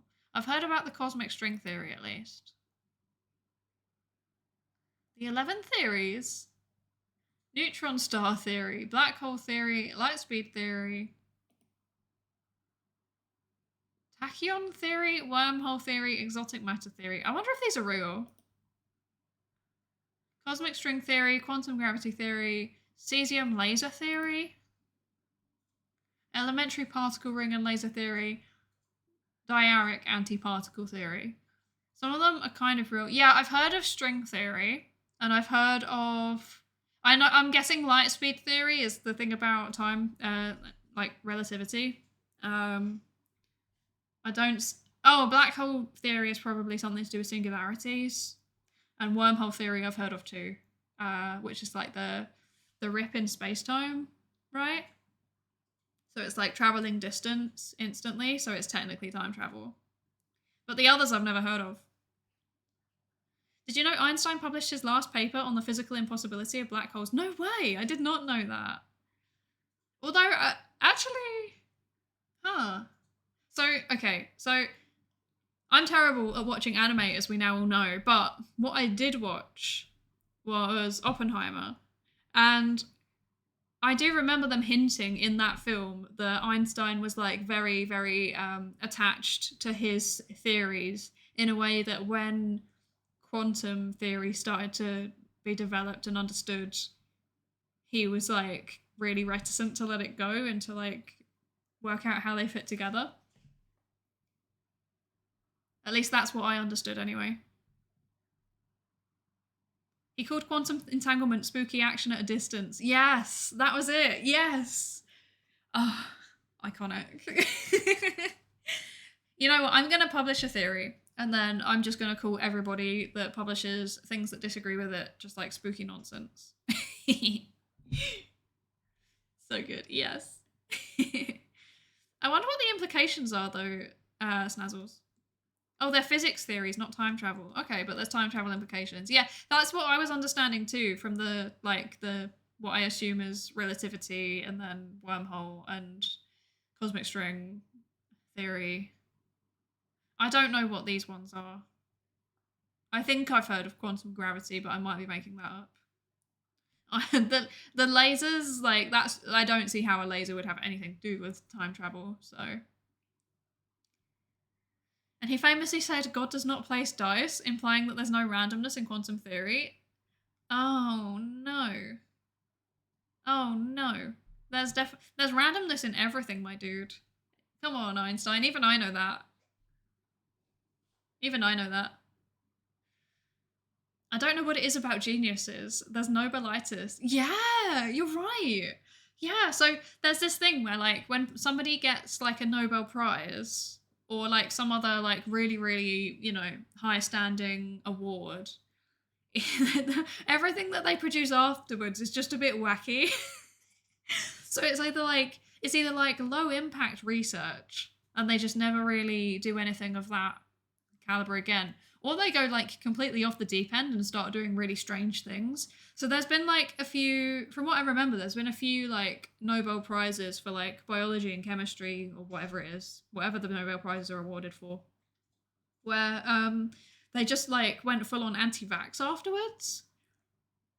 And it just went a bit, it just goes a bit strange. It just goes a bit strange. And my theory is that it's just regression to the mean. So like if you're like, so there's this concept called regression to the mean, where like you like, because things are random, but they all have like a mean pattern. And regression to the mean is the idea that if you have a whole series of outliers happening over and over again, eventually you're going to have to converge back down on that mean, because you know the way. Oh, this is really hard to explain without a visualization. Is it worth me bringing up a visualization? Probably everyone here knows about regression to the mean. That's true. You're all very well educated. If anyone doesn't, I'm happy to explain it. But yeah, my theory is that like if people like they have a really, really high impact, like, you know, genius career, then after at some point they're just going to regress to the mean, and unfortunately for them, regressing to the mean means kind of just going the opposite direction, like completely off. That's not necessarily wrong. There are non-random quantum theories. Yeah, but randomness, some degree of randomness can be expected in any system, right? So yeah, I know that there are non-random quantum theories, but you know, I don't think that's what he meant, from what I understand. I might be wrong though. Physics is not my specialty at all. I know basically nothing about it, to be fair. Kerry Mullis is the one who got famous for having nutty ideas after. Ooh. And even Jules Bordet, the guy who discovered complement in biology, had argued bacteriophages didn't exist. What? Okay. You do you, King. If you take a sugar pill and then you're feeling really terrible on that day, a 10 out of 10 pain, the next day you'll probably be better, but not because of the drug. Just because it was a bad day before, so it regressed to the mean. Yeah, see, kind of, yeah. Because that's why like placebos in randomized controlled trials are so important for medication, right? To make sure that there's no just like, partially to make sure that there's no like psychosomatic things happening. Because it could be regression to the mean, but also it can be psychosomatic in the sense that our thoughts about what's happening can actually influence how we feel. And then sometimes it can also influence our symptoms. Maybe not directly, like they might still be there, but we just kind of ignore it. So, yeah. I'm not a physicist, but I think that there was a demonstration that the randomness in quantum theory was really randomness, probabilistic. There was not hidden variables. Yes, please do find out, Miguel. I would love to know. I love Steins Gate because we go off on such random tangents. Like, I'm meant to be focusing on the psychology, but there's so much other interesting stuff there too. And I hope that the rest of the series is like that as well.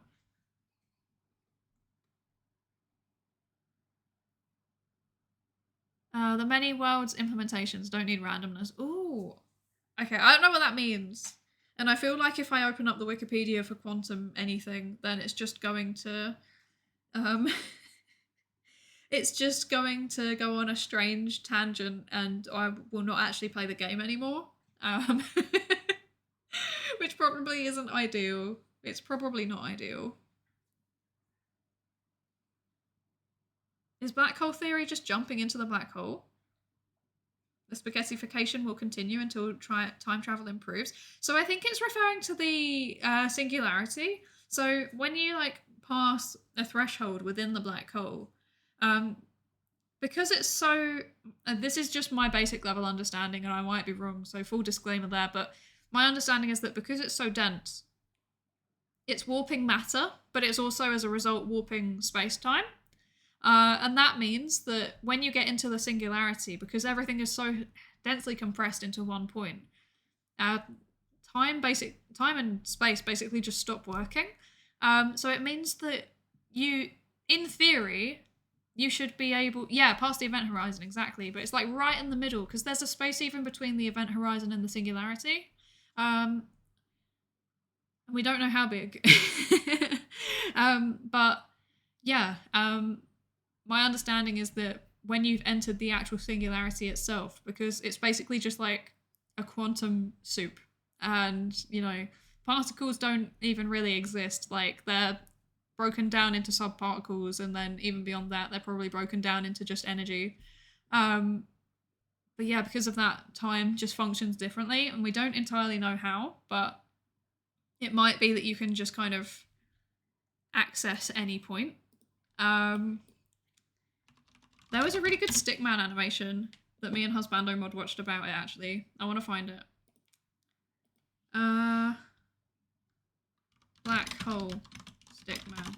Let me try and find it. Animation versus... Yeah, animation versus physics is this one. Is it this one?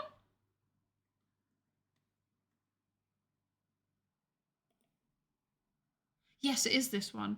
So it's really long, and I always say I don't really want to watch it on stream, because it is long, and also I always say, like, ideally I would like the creators to be supported with views and stuff. So go and watch it on your own at some point after the stream. Go bookmark it. But yeah, it was really good. But it's the bit at the end. It's like 9 minutes onwards, it starts to become about black holes. Aside from that, it's about like orbital dynamics and stuff like that. It's very cool. Okay, right. Black holes aside. Okay.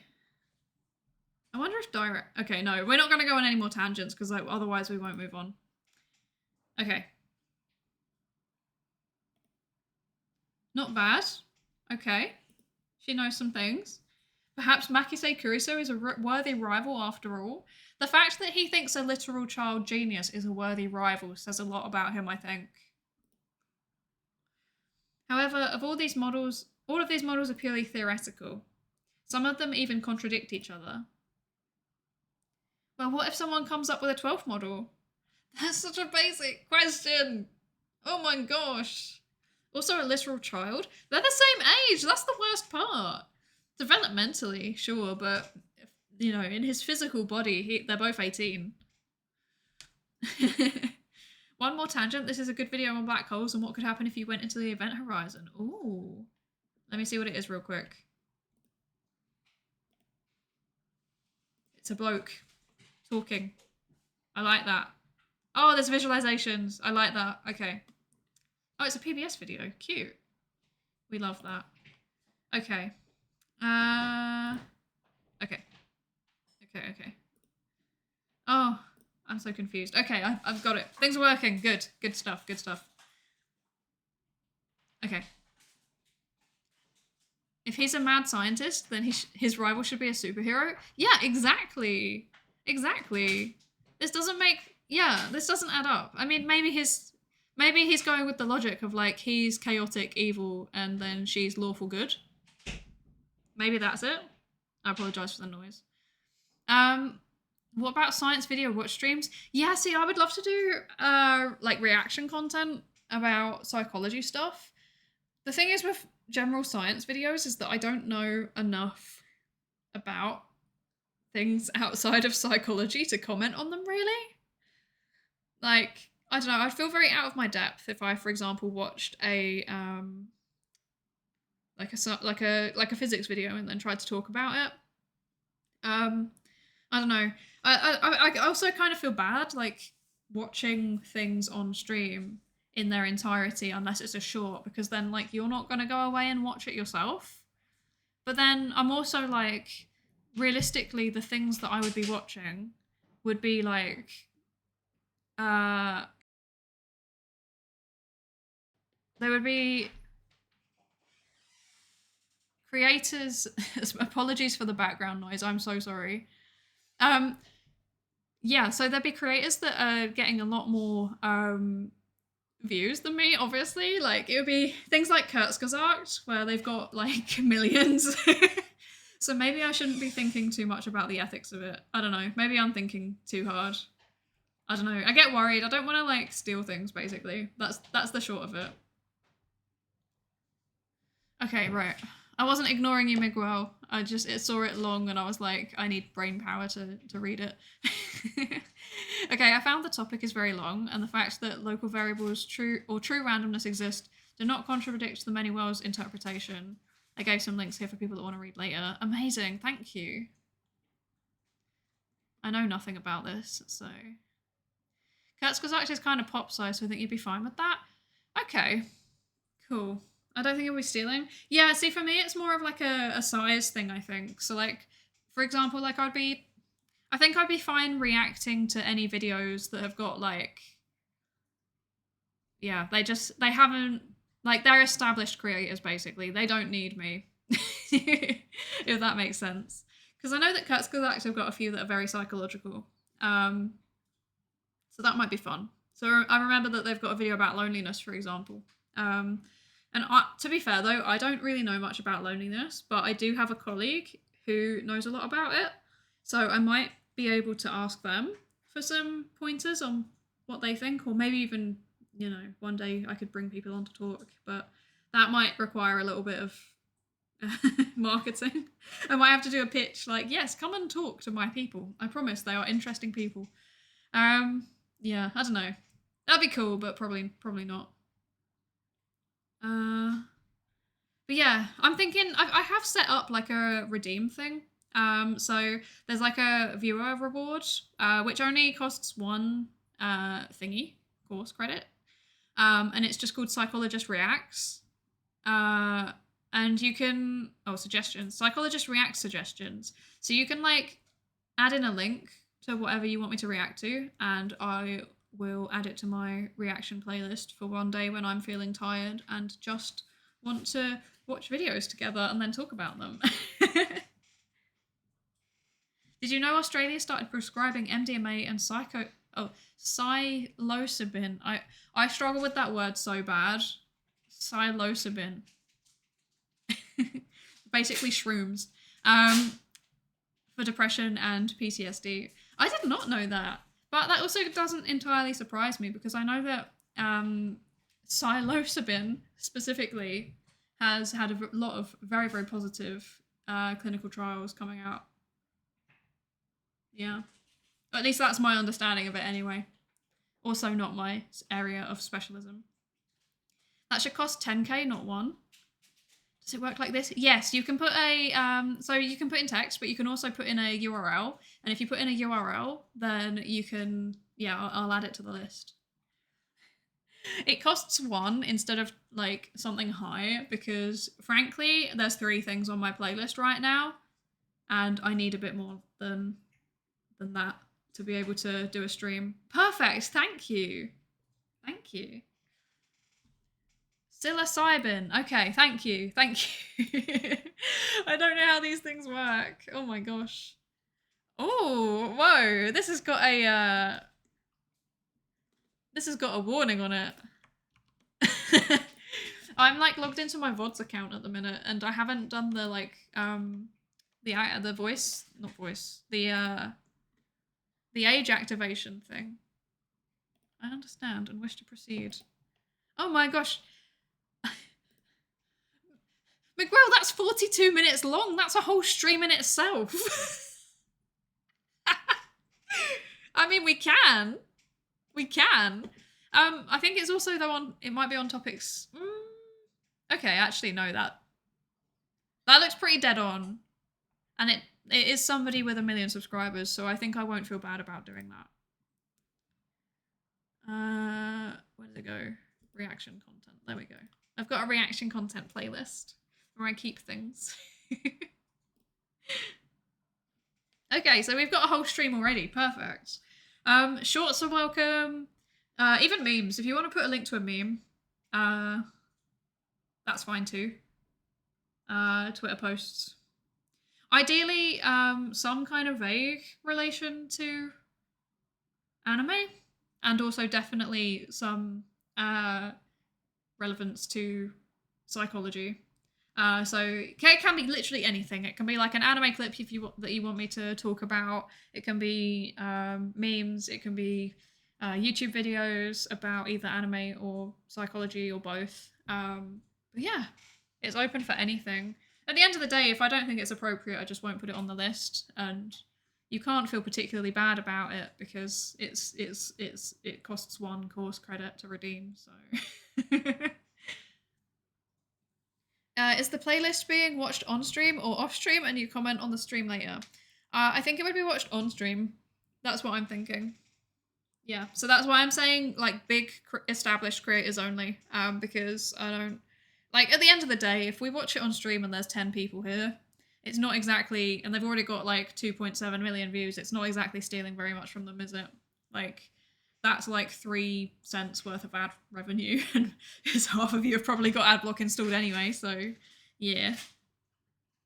So I think that's fine. Where are we? Where are we? What are we doing? We are doing Steins Gate. We're doing Steins Gate. What time is it? It is 8. Actually, while we're on the topic of like stream ideas, I'd also like to know how do you all feel about a few more occasional streams that are like less psychology and more gaming? Because one of the reasons why I started this channel was to actually just play games. And I don't know, I feel like I've tried playing Spyro and Lego Star Wars and what was the other one? House Flipper. I'm not including Steins Gate in this category.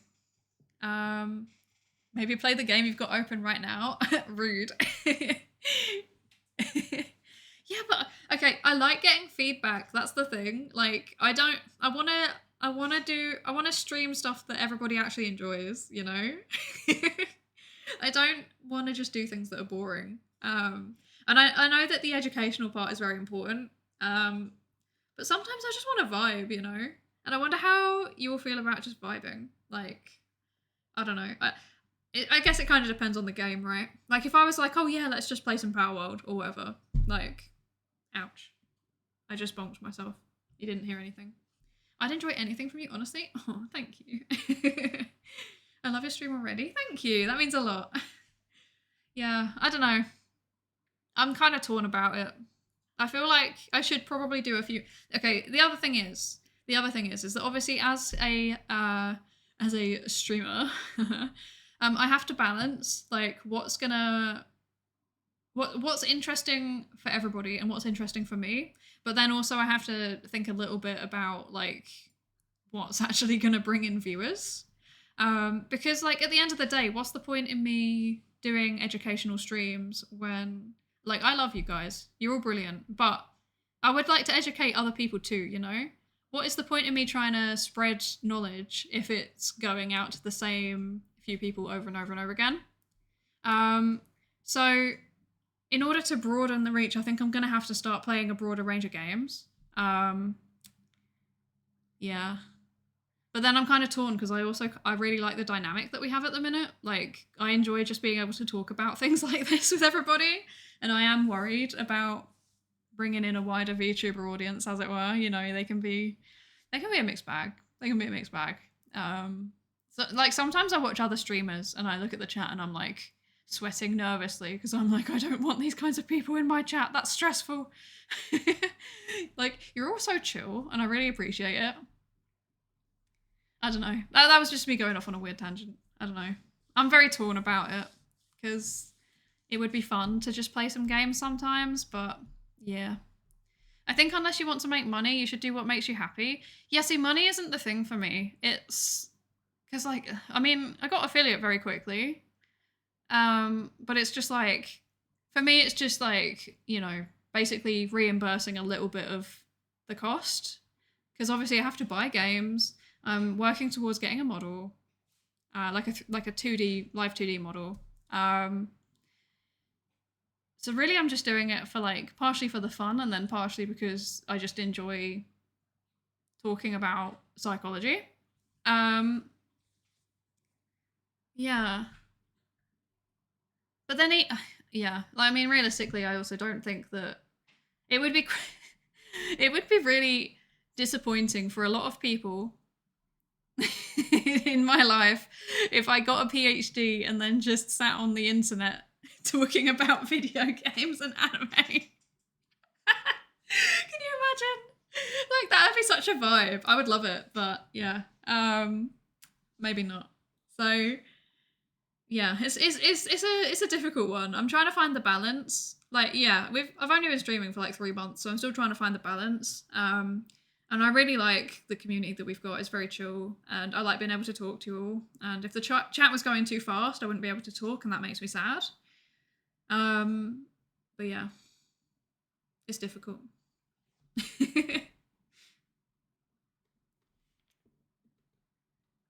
Wait.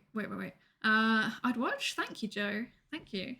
I think unless you want to make money, you should do what makes you happy. I don't think it's a dichotomy. Yeah, I think the ideal is finding the best thing, because to be fair, like, you know, if I'm not enjoying it, it'll come through in the stream and then it'll be boring and nobody will want to watch. So I think the important thing is doing stuff that I'm enjoy doing. Your boss will unionize at this rate. That's so true. Can we get like some kind of like, can we get like an 07 in the chat for something stochastic who sits here and puts up with all of the streams and moderates without ever having been reimbursed and actually often putting in his own money to help me? Please, can we get an 07 for him?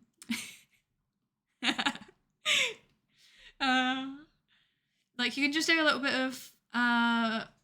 of games, just vibing. If it helps to, I know a med student VTuber. Oh, interesting. Who I love, and she does that. She plays random games sometimes. Other times she does pomodoros and talks about medicine. Okay, I think I know who that is. And actually, you know what? I think I'll just say it. I think is that Topania. I love Topania. Topania's great. Or just ignore chat or viewers you don't like. So true. Yes, I will. I will just ignore people. This is my stream. You will do what I want. Yeah, Topania's great. Yeah, no, I've seen she does like study pomodoros, right? And then she does the occasional games. Yeah, I like that model. Zip has been so sweet to me. I talked to her about medicine and she gives me advice because I want to be a doctor when I'm older. That's so nice. Oh, I love that. I can't give any advice on career paths because honestly, like, I attempted the scientist career path and now I'm like, I want to do it. No, I do. I don't know. It's complicated. It's complicated. Yeah, thank you for the shout out to Topania. Definitely. We raided Topania a little while back. Yeah. I want to be an MD, PhD, so I'm going to be like, kind of like you. I'll do some research. Yeah. Oh my gosh, that's a route though. That's a difficult route. I don't envy you, but it's a very cool one. It's a very cool one, and everyone that I know who has gone down that kind of route, like they do not regret it at all. Like they love their careers. Yeah, being a double doctor would be so cool. I wanted to be a doctor originally, but unfortunately, I don't have the bedside manner for it. But then, to be fair, every time that I go to the doctor, I'm like, they don't have the bedside manner for it either. So I think that was BS. I can't wait. I've been working my butt off in school. Good, but don't. Okay, make sure you're getting a balance though. Don't burn yourself out, because if you burn yourself out too early, then you can go completely off the rails. As in, like, it can have like a cascading effect going down the rest of your career. So be very, very careful to look after yourself. I'm saying this from personal experience. Yeah, I think I worked way harder during my bachelor's than I did during my master's or PhD. Because by the end of my final year of bachelor's, I was just like so tired because I'd been doing like volunteering alongside my degree. I had a job. I actually had multiple jobs to pay rent. And then I was doing like extra activities as well related to the career I wanted. And yeah, it was something. Hi Slash, welcome in, welcome in. Let's go with the moist critical emote. We love that. We love that. Yeah, I realized the risk when I already memorized all 12 cranial nerves. Whoa, that's impressive. That's genuinely impressive. I don't know what the cranial nerves are. I don't know them. But then to be fair, I don't need to know them because I observe people's behavior rather than think about the neurons. I try to be careful and take breaks. Burnout is scary. Yes, definitely. Yeah, I've had to deal with it a little bit recently, to be honest. That was actually another reason why I started streaming, is because I was getting really burnt out because I've got like the PhD and I've had a lot of issues in my PhD, mostly like COVID adjacent. Because the pandemic meant that we couldn't do any research in the labs, so we had to just convert everything to online, and then we kept getting mixed messages about whether we could do our lab research or not. So I kept designing studies only to then be told you can't do this study, and then having to redo it all over again. It was very annoying, but it meant that my PhD's taken longer than it should have, and I've also got a job because my funding ran out because my PhD took longer than it should have, and they haven't given us any extensions because of course they haven't, because there's no money for it. So yeah, so it's been a bit painful. But aside from that, I think I've got a way better work-life balance than I used to. Hey, how are you going? How's the stream going?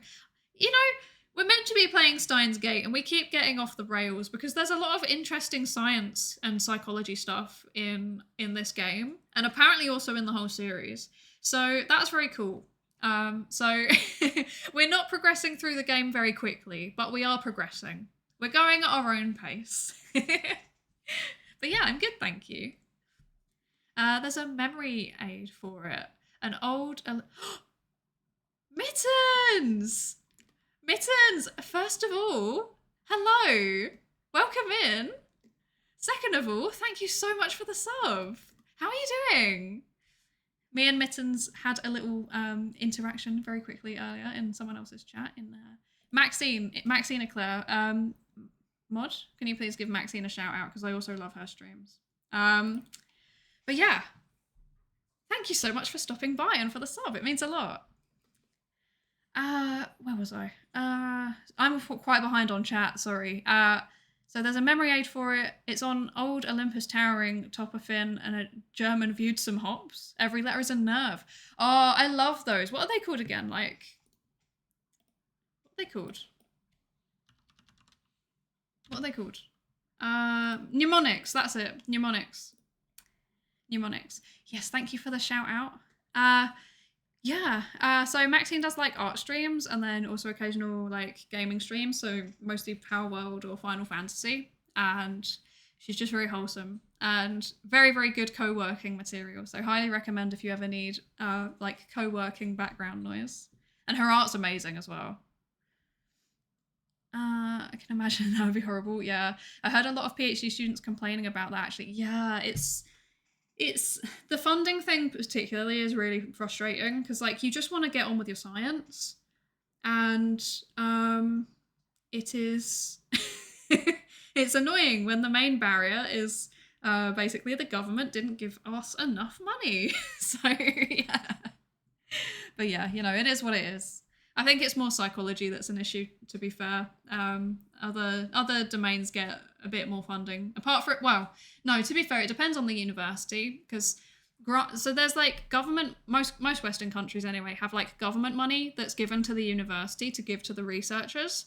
But then on top of that, individual researchers are expected to build up their research funds by applying for grants from big institutions. So it can be from kind of like national organizations. In the US, for example, if you wanted to do like mental health research in the US, there's like the National Institute for Mental Health. In the UK, there's like UKRI, the UK Research and Innovation or something like that. And you apply for these big bodies and get research funds. You can also apply for like philanthropic organizations. And then, yeah, you get the money and do your research. And then you use the research from that grant to apply for your next grant. The problem is that to get into the pipeline, you basically have to either apply for a very specific early career scientist funding opportunity, which are very rare and very, very like competitive, or you have to basically just get lucky and like be added as a co-investigator on a grant that somebody else is doing who's more established than you. It's very frustrating. But then I'm leaving academia, but I'm still going to have to go through the same process for the job that I'm going to do because I'm still going to be doing like a researchy kind of job. It's just that, yeah, it's not a university, but yeah, pain. Why can't we just fund the sciences properly? It's yeah, so frustrating. I'm playing Alan Wake 2. I love investigation and cracking cases. So Alan Wake, I've never played Alan Wake 1 or 2. And it's on. I've got Alan Wake 1 on Steam, so I think that might be one of the games we play at some point because I have been recommended it several times. Like everyone's always like, "You will love this. I should play it at some point." We will. Then mnemonics, yes, right, and then private funding. Yeah, private funding is a bit weird because like it's kind of inevitable that we need to go for it because there's just not enough money to be had in the first place. But then, thank you so much for the follow, Slash. But then, welcome to the class, I should say. And also, okay, right, sorry, I was like going off on a tangent when Mittens subscribed, but I will say, Mittens, welcome in. You are officially one of my research assistants. Your contract has been signed. You have to help with the experiments now. There's no backing out. Okay, but yeah, philanthropic funding from like private foundations, I think it's kind of an inevitable because there is just not, dang it, yeah. It was in the terms and conditions. You should have read them. I promise it will be fun. But yeah, I think it's kind of inevitable because there's just not enough government money going into science in most countries. Some of them are pretty good. So like, I know that the Netherlands has really good research funds. Sweden is also pretty good. And like Norway, from what I understand. Yeah. Yeah, we're going to publish a paper. I think I would be the last author because I'd be the senior. So it's going to be... Who's got the research assistant contracts at the minute? So it's going to be Jack, Lord to Basil, Mittens, something stochastic, and me. I hope I've not forgotten anybody that subbed or gifted subs. I think that's everybody. Oh, and Eric and Jay Hanlon. So that's going to be our author list. I'll be at the end. But yeah, yeah, sorry. Rant about scientific funding aside. Actually, no, I didn't finish the thing I was going to say, which is that it's kind of inevitable to get that funding from private foundations now, but there's this like trade-off where like you get given way more money and normally way more freedom than you would get from a government one, because normally government ones are like their projects, so you get money for a very specific project and there's very specific things you can spend it on. Normally, private foundations give you a little bit more freedom to do what you want with the money. But the trade-off is that whenever you publish, you always have to say, like, this research was funded by whoever. And unfortunately, there's a bit of a tendency for people to be like, oh, look, it was funded by this philanthropic foundation. It's clearly biased, when they've literally had, like, no say in it whatsoever. So that's a bit frustrating, but I think it's kind of understandable because people don't naturally trust billionaires for good reason. Yeah. But then, you know, how is it any different from also not trusting the government? I don't know. Every type of funding has its own risks, and I think that having a good mix of all different types is probably the best way forward. Exactly. Yes. Yes. Okay, should we actually play some Steins Gate now? Okay, so we've had our 11 models of time travel, and Rinta Rose pulled out the but what if there's a 12th model that nobody's thought of yet. Brilliant. I love that. That's such a first year undergrad objection, to be honest. Like, even I've seen that in seminars where we'll be like, okay, these are the theories of this thing, and then someone in the class is like, but what if there's another theory that hasn't been invented yet? And it's like, well, then we'll update our teaching materials. Like, what else would we do? Like, that's how science works. Like, you know, you keep finding new evidence that eventually disconfirms previous theories, and then you build new ones. That's just science. This whole thing about, like, science is hard facts is just not true. It's constantly developing. It's dynamic. I say the same thing. If the funder is the reason you don't trust the paper, trust no research at all ever. Exactly, right? And then, like, on top of that, there's research that's, like, entirely funded by somebody themselves because they've just used their own personal research funds. And then at that point, like, well, then surely their personal biases are creeping in way more. Yeah. Like I said, a balance is ideal. Textbooks change crazy quick. It's like every 10 years. Exactly. And they should do. They should do. In psychology, we had a massive revision of loads of our textbooks in the last couple of years because of the replication crisis. So we found out that, like, a whole bunch of our findings, they didn't replicate. So they weren't consistent across contexts, or they weren't consistent at all. So yeah, we get regular textbooks updates. Okay. Huh? Ah, right. Well, she's stumped because this is just such a weird question. Could it be contradicted by the 13th model now, couldn't it? Uno reverse card! I love that. Yeah, I heard a psychologist talk about an experiment where listening to the Beatles made people feel... No, it was made them feel older, I think it was. Related to the replication crisis. Yeah. Or was it younger? It might have been younger. I know what Beatles song it was. No, I don't. I lied. I don't know what Beatles song it is. When I'm 64, that was it. In my mind, I was like, it was the Beatles, and it's their song "When I'm Age," and then I forgot what the age was. But yeah, it is. There was a study that tried to. They said that listening to the Beatles when I'm 64 made people feel older, or made them act older, or something. Normally, it's the behavior-related ones that are problematic in terms of the replication crisis. And then the control condition, listen to, like, classical music or something. And yeah, it's one of many issues we've had, unfortunately.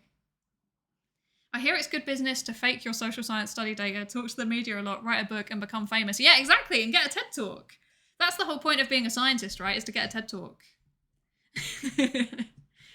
Like, in all honesty, it seems like the general rule that's coming out is that if a social scientist has a book and a TED Talk, like, red flag.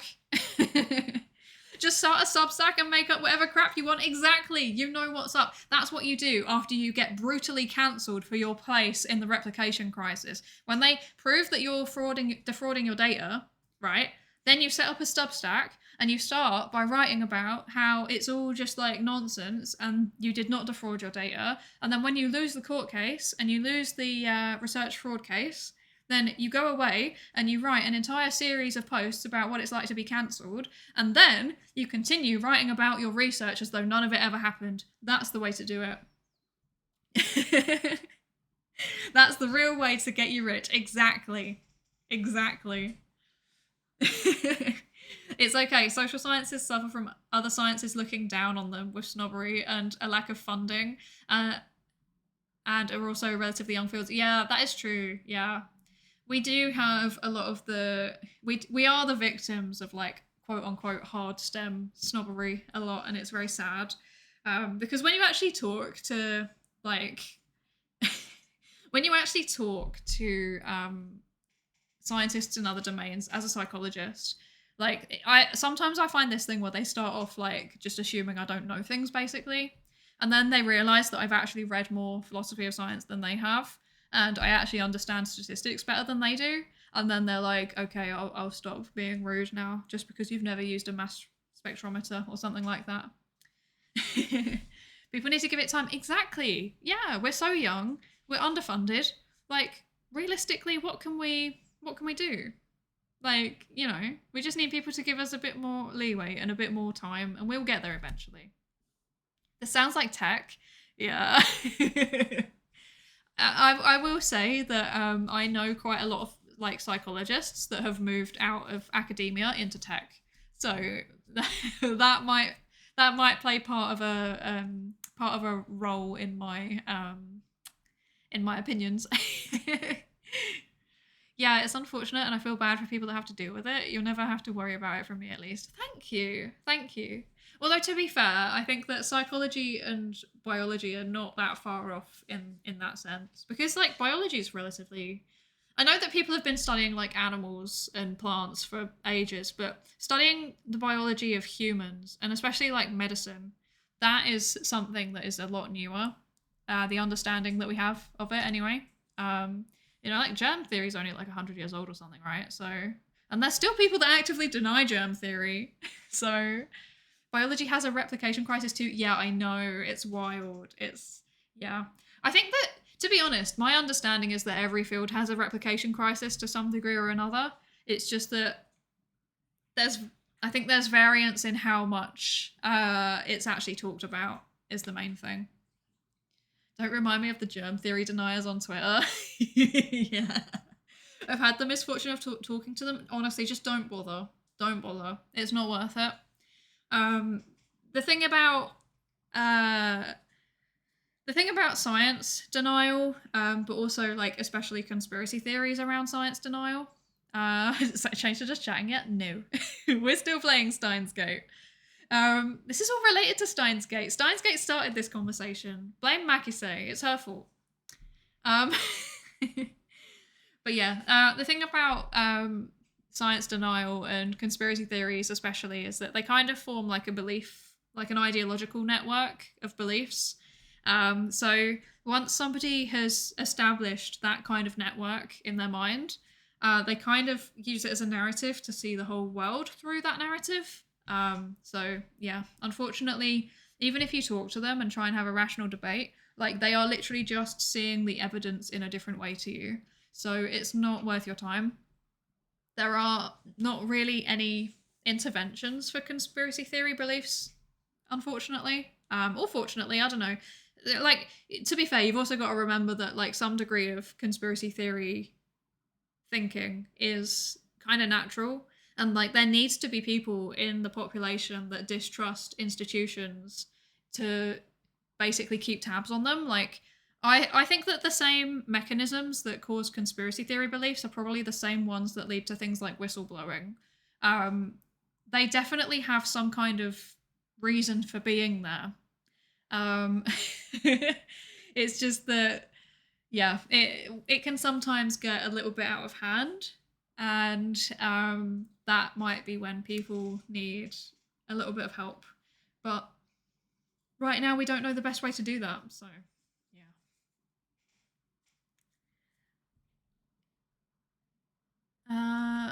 All flat earthers are Germ theory deniers, by the way. On Spotify, there's a Flat Earth podcast, and episode 38 is on germ theory. That doesn't surprise me.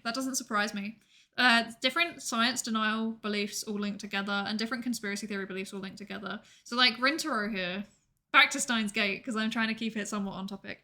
Rintaro here very clearly has this conspiracy theory that he's being, like, there's an organization that is trying to manipulate something. But, like, he's seeing everything in the world through that narrative. And when you're thinking like that, you literally just interpret all of the evidence to be in favor of your narrative. It's very similar to what happens with people's, like, political ideologies, right? You know, you can say, like, here is a correlation between, I don't know, here's a correlation between, I don't know, gun ownership and something. And, like, the way that Republicans in the US would view that data would be totally different to the way that Democrats in the US view that data. And that is just a function of how our social identities and the beliefs attached to those identities influence how we understand the world. And it's a completely normal thing. It becomes a problem when it's interfering with somebody's life in a way that, say, for example, means they're being ostracized. Because that can then lead to, like, a spiral of radicalism, and then ironically people that are ostracized are more likely to believe conspiracy theories, so it just kind of loops down into a never-ending mess. I just hit my desk. Pretend you didn't hear that. Why am I so, like, clumsy today? What's going on? I've knocked my desk like 4 times. They also call you a farmer shill. I'm only a Parma shill. I like cheese. That's a mood. Actually, I don't like cheese. I've got a dairy allergy, but, you know, I vibe with it. I feel the vibe. That's also why I feel like the distrust in experts is so disturbing. That's literally why they're there. They're trained to analyze the data. There's nothing wrong with trusting them. Yeah, but then, like I said, there has been very well documented historical instances of experts or institutions abusing that trust. So that's why I said I feel like some degree of skepticism of institutions is healthy. And I feel like probably conspiracy theory believers are just, like, the far points of the bell curve, if that makes sense. Like, they are the extreme outliers that take it way too far. And they unfortunately have to exist so that the rest of the bell curve can exist, you know? That's true, but you can't know everything about everything to really do your own research. Fully agree. That's why teaching critical thinking is so important, and it's a real shame that we don't do it very well in schools at the minute. Even in universities, sometimes it's not taught very well. Like, I've had students that are, like, in their 2nd or 3rd year of their degree, and they still don't know how to look at a research paper and, like, genuinely critically evaluate the theory or the reason for the experiment that's been used, rather than just going, like, oh, look. Yeah, they basically follow off a checklist instead. They'll be like, oh, look, the sample wasn't representative. And I'll be like, okay, why does that matter? And they can't tell me. That worries me. That worries me a little bit. But yeah, that's why I'm trying to practice critically analysing research right now. I could read a paper a week. You try to read a paper a week. Amazing! We love that. We love that. That's exactly also why I do the journal clubs, is because I want people to be able to see how I'm processing the paper as we go through it. I'm trying to model it, basically. So you can see the kinds of questions that I'm asking, and, like, is that going to be addressed later? If it doesn't, then we probably need to cycle back around to it. You know, I'm highlighting this so that we can come back to it at some point. Yeah. Because, like, really one of the best ways to learn to do something is by, like, seeing it done and understanding the process of how it works. And also just practicing. So practicing is really, really good as well. So definitely do that. True. Thank you. So true. Yes.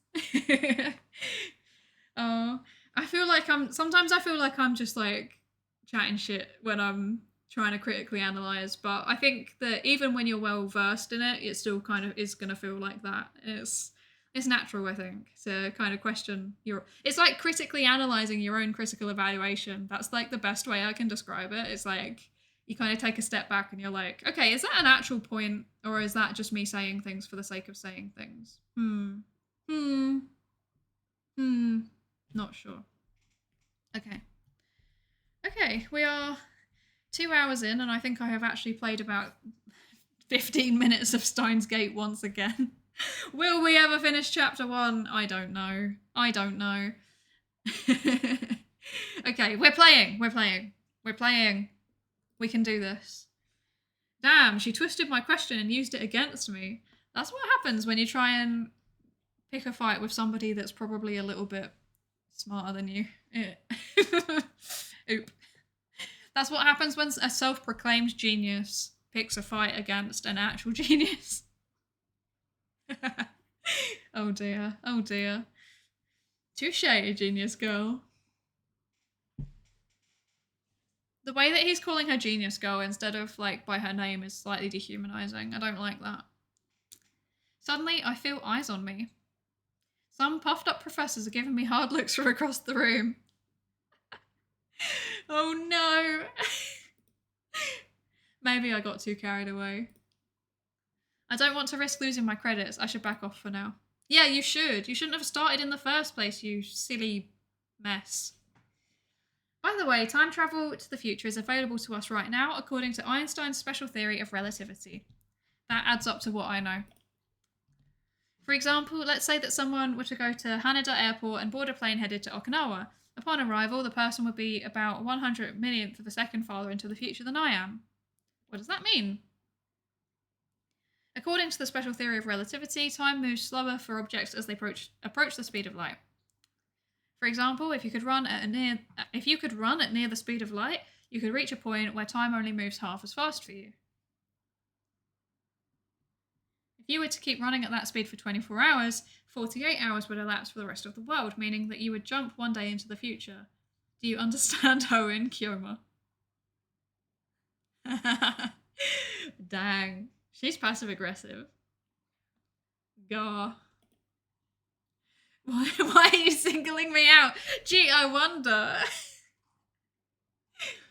Oh, he doesn't like getting a taste of his own medicine, does he? I'm trying to do my best to hold back, but it looks like Makise Kurisu wants to pick a fight. I wish that she hadn't said that name in front of so many people. No, he's getting the Chunibyo cringe. He's getting the cringe. He knows how we feel now. It's too great of a risk to let others know my true name. But that's not really time travel, is it?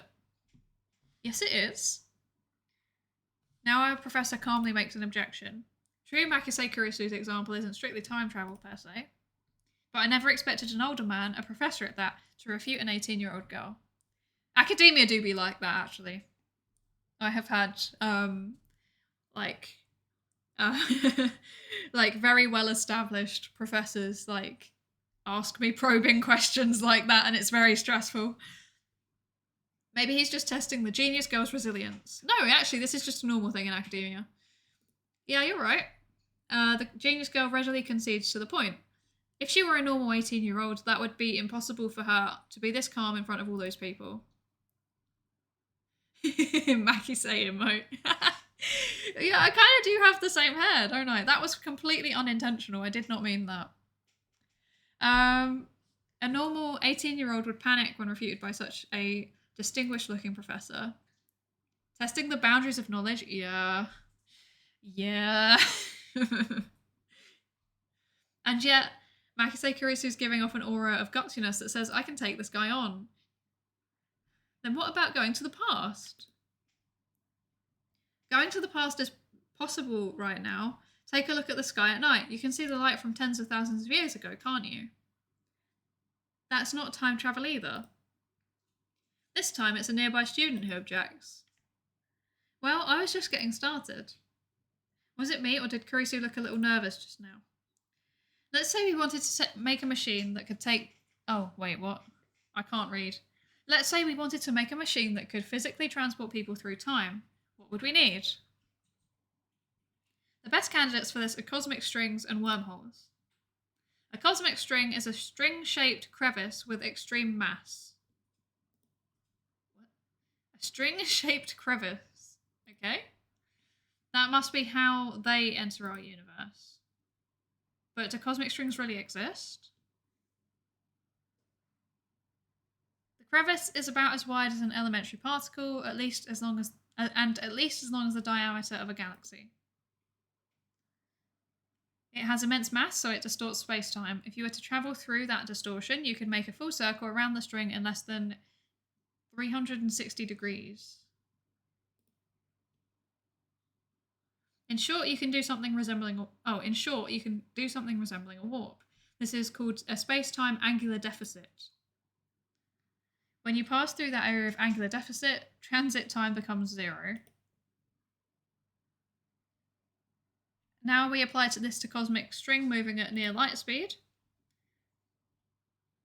According to the special theory of relativity, time will flow slower for the cosmic string in relation to its surroundings. Therefore, passing through the area of angular deficit would cause the transit time to become negative instead of 0. I don't know if this is right.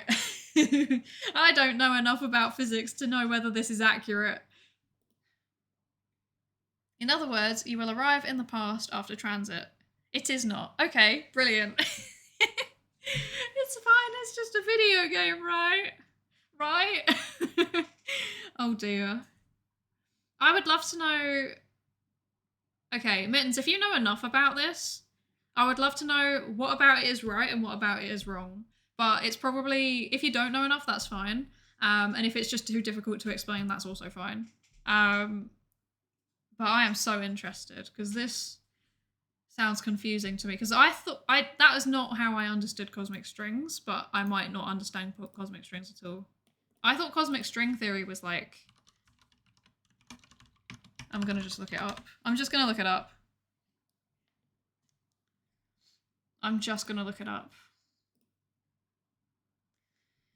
Hi, Jed. Welcome in. The actual research behind Steins Gate is actually solid. The time travel mechanism Curry explaining here is real in theory. Really? That's so interesting. Cosmic strings are hypothetical one-dimensional... This is Wikipedia, by the way. I cite my sources. Cosmic strings are hypothetical one-dimensional topological defects that may have formed during a symmetry-breaking phase transition in the early universe when the topology of the vacuum manifold associated to this symmetry breaking was not simply connected. Okay, that's just words that I don't understand. Is there a simple page for this? Thank you for the follow, Jed. Welcome into the class. You are part of the psychology course now. I hope you're ready to study. There is not a simple... Oh. Cosmic strings are not the same as string theory. Oh, okay. Okay, they're different. Okay. So what... Okay. How do I convert this into like... You know what? It's time. We're going to do it. I'm going to ask ChatGPT. And it will probably be wrong, but we'll try anyway. This is a cool stream. I love Steins Gate and I'm interested in seeing what you're going to think of the story. Thank you. It's been very interesting so far. There's a lot of psychology embedded into the story. Mostly I've just been commenting on Rintaro, I think, and his personality and experiences that he's having. But we're only on the first chapter, so I imagine that there's going to be a lot more things to talk about. This isn't going to end well. Oh no. I know. I'll try it though. I'll do the precise. Let's do it precise. Okay. What is a cosmic string? Oh, I hope it explains it in simple words, because I am not. Steins Gate has some goofy slip-ups here and there, but it tosses out some cool ideas. Yeah, it really does. So my favourite thing about it so far has... Okay, it's just copied and pasted Wikipedia. Please, can you explain this in simple language? You should ask it to... Yeah, I didn't really think about the prompt. I just wrote, what is string theory? I've asked it now, please can you explain this in simple language? But yeah, no, my favourite thing about Steins Gate so far has been that experience that Rintaro has when... Given that there's so much stuff about time travel, I'm assuming that it was just like changing timelines. But when that happened, like the way that he responded to it in terms of like you know, everybody else is thinking something different than me. Everyone else has a different experience to me. I thought that was a really interesting and fairly accurate portrayal of how I understand what it's like to have like a moment of awareness while you're having psychosis symptoms. That was very cool. That was very cool. Because, you know, when people are.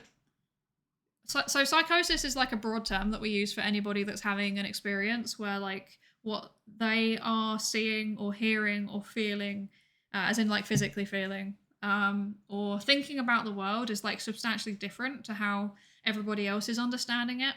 Um, and it can be like clinical, in which case it's like causing a large amount of distress or it's causing issues in their life, say for example with their social relationships or holding down a job, or they're a risk to themselves or others, so they might, you know, try and do something dangerous because they think, because of what they think about the world. But it can also be subclinical. So there's a lot of people that experience things like hearing voices, without having any kind of clinical disorder. It's just like like a natural part of their daily life.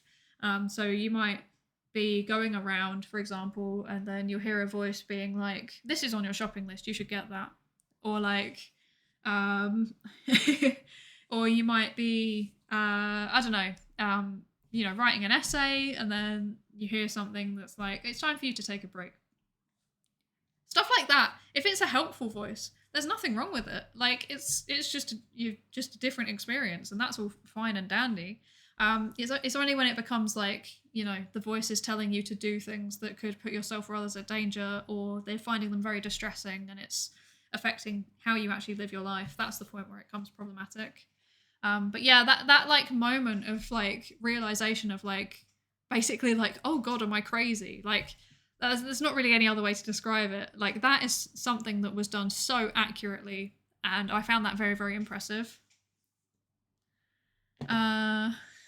Sorry, I've been talking again, and then I've realised that the chat has gone. You've all been saying things, and I just ignored you. I'm so sorry. Cosmic strings are hypothetical, mostly mathematical entities that you have no evidence they exist. Okay.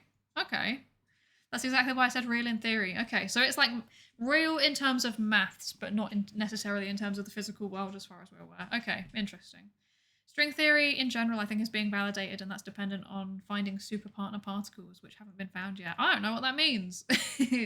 Sounds funky. Yeah, but that's the good part of the science in Steins Gate. There's a lot of made up or wrong stuff, most of it actually. Yeah. Yeah. I can already see that being a thing. Or like bending real stuff to make it fit the story. But then that's just sci-fi in general, really, isn't it? That's how most sci-fi works. Yeah, for it to be a disorder, it has to actually cause dysfunction on your day-to-day life. Is that right? Yes, that is right. Yeah. Or this dysfunction in your daily life, or a large amount of distress, or being a threat to yourself or others in terms of like actually, you know, harming yourself or others. People have Clippy in their brains. Yes. Also, oh my gosh, Clippy. They should bring him back. He was the best. Okay, Microsoft is like pushing loads of AI stuff, and they call it Copilot. And I just want them to bring back Clippy. Like, if you could have an option to change Copilot into Clippy, I would be so happy. I would be so happy. Thinking that some people have no internal monologue is actually wild to me. It's crazy how much different people experience reality. Yeah, it is. It's so interesting. So, like, for example, I was listening to something a little while back, and one of the people that was talking had just discovered that they have like what is it, like aphantasia. So on average, if you ask somebody to imagine something, so say like stop whatever you're doing right now, close your eyes, and then try to imagine my VTuber model, right? On average, people will have like a kind of vague, fuzzy visualization. So, for example, you might be able to visualize like the orange hair, you might be able to visualize the blue eyes, you might be able to visualize I've got a white shirt and like a black little ribbon thingy. But you can, chances are statistically, you can probably actually kind of see it. Like you can kind of see it in your mind. But there's like people on either ends of the extremes. So some people, if you say like visualize my VTuber model, they will see nothing, and that's called aphantasia. And well, I think it's aphantasia. I hope I'm not getting this wrong. Wait, I need to check now. Aphantasia, inability to form mental objects. Okay, good, yeah. So like, instead of it being like an actual visualization, it is good. Okay, good. Instead of it being an actual visualization, it would be like maybe a description or like a feeling, like having a feeling of what it might be, but not being able to actually see it. So yeah, I'm very sorry if any of you don't have actual images in your mind. You might have just discovered that you are also aphantasic. And it's fine. It's another one where it's like, if it doesn't impact your daily life, if it doesn't cause you problems, then it's just being different, and that's okay. There's people on the other end of the spectrum too. So there's people who, if you ask them to visualize my VTuber model, they will be able to see it exactly. Like all of the details, and it will be completely accurate. It's like, probably like the colloquial term would be like photographic memory. So that's the thing. The only weird thing I think I have is grapheme color synesthesia. Grapheme color, that's so interesting. I love that. That is so interesting. I definitely do not have synesthesia. In fact, if anything, I feel like I'm quite oblivious to things in general. I don't have very much sensory input. I just walk around like a lump. I can see it pretty detailed, but I can't render movement well. That's interesting. I don't know how movement... That might be an entirely different, like, subdimension of how well people can render movement. Because, like, I've got really bad spatial awareness, and I also really struggle with, like, mentally rotating objects. And I also probably couldn't animate something in my mind, and I wonder if that's a thing. Like, I wonder if those things are linked. Because I also can't, like, I'm kind of mildly aphantasic. I can kind of like imagine roughly what it should be, but I can't see it. Yeah, it's kind of just like a vibe more than an actual image. So yeah, that's a thing. My brother has aphantasia. He can think of the description but no images. Yeah, that's kind of what it's like for me. Yeah, it's really interesting, isn't it? How people are different in this way. Like 0 is white to me, 1 is kind of orange, 2 is dark blue, 3 is muted green, and so on. That's so cool and so interesting. Do you think that it affects your ability to memorize things? So like if you're, say for example, if someone gave you a phone number, sorry if this is prying by the way, you don't have to answer this if you don't want to.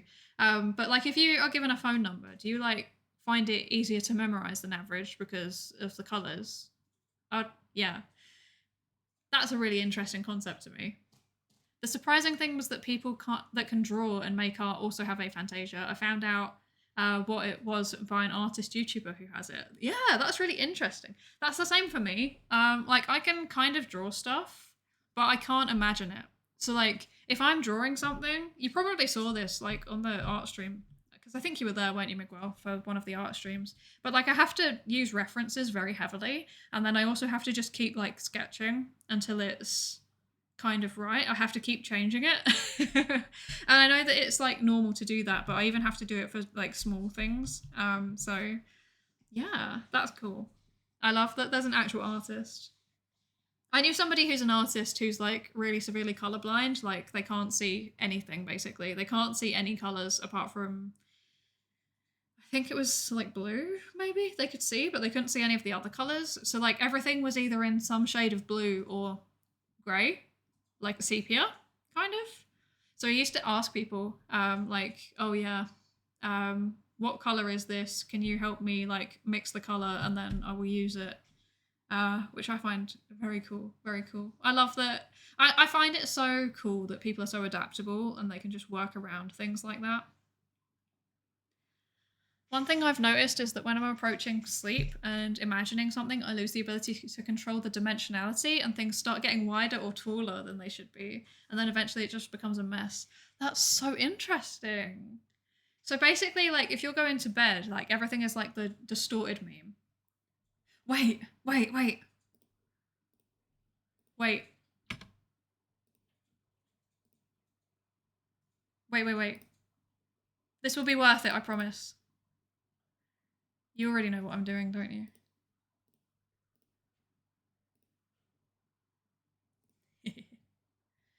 Kind of like this. Kind of like this. Hmm. A distortion. Yes? Amazing. That's exactly how my brain gets, actually, I think. I think my brain's like that all the time. I'm very bad at, like, when I say I'm really bad at spatial awareness, I mean I'm really, really bad at spatial awareness. Like, I am very clumsy. I can't read a map. I get lost, even though I've been to the place 17 times. It's wild. I never really thought about it. I do think I have a good memory, though. I do wonder whether it's like an association thing. That might make it easier to remember things. The sphere. You knew what I was doing, yeah. Psydere. Okay. Right, it's getting late, actually, and my voice, I've just realised, is actually starting to really hurt. So, how about, let's do this. I will quickly read out the cosmic string summary from ChatGPT, and then, I wonder how much of the lecture's left. Probably a fair bit, because she's, like, going into detail. Okay. Imagine you're making a batch of ice cubes. Sometimes when the water freezes, tiny cracks form in the ice. In a similar way, when the universe was very young and still forming, cracks might have formed in the structure. These cracks are what scientists call cosmic strings. Oh, that's what it meant by topological deformity. Okay. Cosmic strings, if they exist, would be incredibly thin, even thinner than an atom, but they could be really long, stretching across the entire universe. Despite being so thin, they would be extremely heavy because they're so dense. Just like cracks in ice, cosmic strings would be defects or imperfections in the universe, but unlike ice cracks, finding a cosmic string would be a big deal because it could help us understand more about the universe and the laws of physics. Scientists are still looking for evidence of cosmic strings. They're hard to find, but if we do find them, it would be a major scientific breakthrough. Wow. In string theory, the role of cosmic strings can be played by the fundamental strings, or F strings, themselves that define the theory of perturbativity. Okay, no, that's getting complicated and I don't know what that means. I'm scared of big words. I'm not good at big words. The prototypical example of a quantum field theory with cosmic strings is the Abelian Higgs model. Okay, so I'm guessing the Higgs boson was somehow related to that. Cool. Very interesting. Very, very interesting. I looked into it a little and there was one idea it was related to coloured fridge magnets. Ooh, interesting. Yes, my brother has always been able to draw extremely well, so I was very surprised when I found out that he has aphantasia, but thinking about it, he heavily uses references, and even when drawing, I rarely use the mind's eye, even without reference. Yeah. See, the people that like can just like draw things just from their imagination, that's wild to me. I don't know how they do it. It's incredible. I wish that I could do that, but you know, I'm fine with using references. I'm fine with that. And I also feel like that's why we shouldn't. So like sometimes people will like shame people for using, say for example, like a pose reference or even like those little like model things that you can move into positions. And I think that that's a completely fine thing to do, specifically for that reason. It's like a way to deal with a neurological or cognitive difference, and that's fine. See, this is where I think AI has good teaching potential. Like, teachers should be able to use it to help come up with these types of simplified explanations. Drawing from your... So probably this is a example that's already been made by a person. And it's just using it as an example because it found it in its database. But even then, like, having a way to summarize such a big collection of text data, like, it's really helpful. And... it's also really helpful in research stuff in various ways that unfortunately I can't describe in depth because it would dox me. But yeah, very cool. Drawing from your imagination is a skill, I think. You can get better at it if you increase your visual library. Yeah, probably. But then I think that it's probably also one of those things where there's like, I think that probably a way to think about it is kind of like almost like error bars on a graph. Like you have where you are, which is the mean, and then like the error bar is like your entire potential, but that's not the whole graph. Because obviously there is some genetic or socialized like stuff from childhood that can influence people's trajectories, and also just things like time. Like if you've put in 10,000 hours, and you've been, using feedback and learning things and practicing, then you're probably going to be at a different place and have a different range of skill than somebody who's only done it for like 10 hours. Yeah. I guess that's part of increasing your visual library, isn't it? Okay. So, yeah, that makes sense. I'm glad. Okay. You will arrive at the past after transit.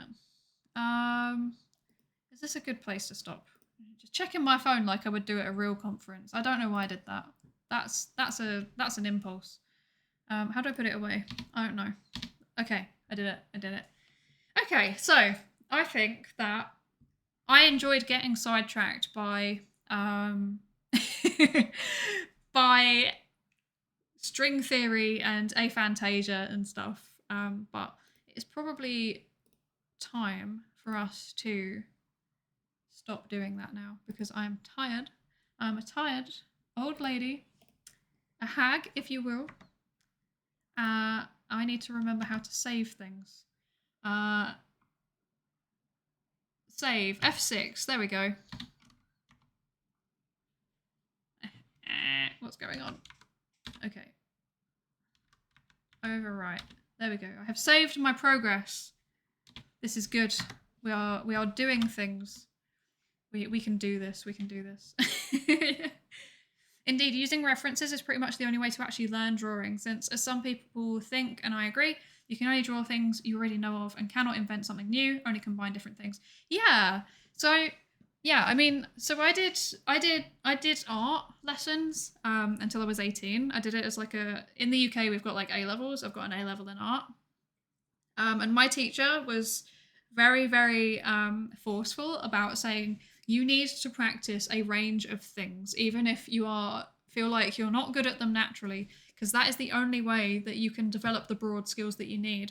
So like things like shading, perspective, anatomy, color theory. Those are things that you're only going to understand by looking at a broad range of things. You can't just keep drawing the same thing over and over and over again. It will not end well for you. So yeah, I agree with that. I agree. Let's see, where are we going? I need to find somebody that we can raid today. Exactly. Even the old masters use reference. It's not a problem. Exactly. Thank you. I agree. So, thank you for. I think the stream was. Oh, my light just died. I think the stream was amazing. Anyway, thank you. I love your stream and your community. It's so nice. Thank you. I'm really glad. And I hope everybody enjoyed the stream as well. Even though we didn't actually end up playing that much Steins Gate. We're doing our best. We can only do as much Steins Gate as we can. We're learning things alongside it, which I think is important and fun, so that's good. Okay, so I'm thinking that today we should go and raid. How do we feel about raiding somebody who just got their doctorate?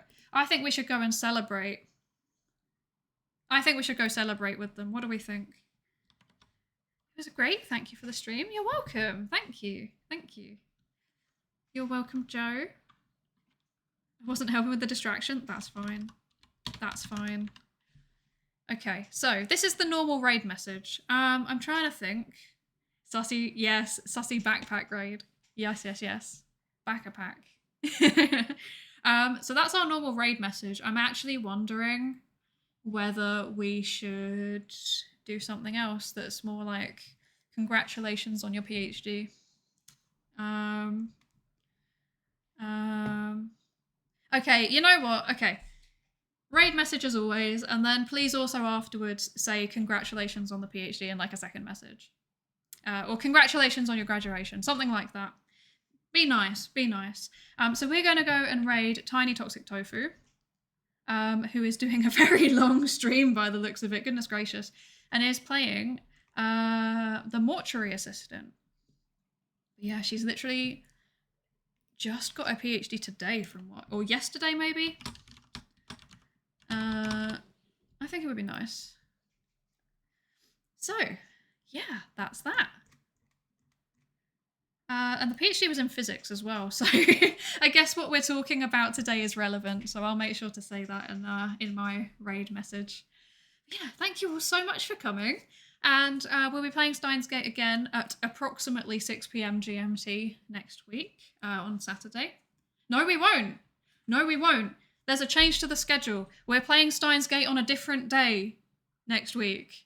Keep an eye out on my social media for my schedule, because there is a change in the schedule, which I don't know if I'm allowed to say what it is yet. But yeah, keep an eye out for that. And I think I'll probably end up playing Steins Gate either on Tuesday or Wednesday. I'm not sure yet. But yeah. Maybe this raid message is field trip time. Psydere's class is visiting a new doctor. Congrats on your PhD. That's so cute. I love that. Maybe, yeah, I love that. I'm trying to think. Maybe something else other than new doctor, because she's not a doctor. She's a physicist. Like, doctor is the right word, but it's also kind of not the right word.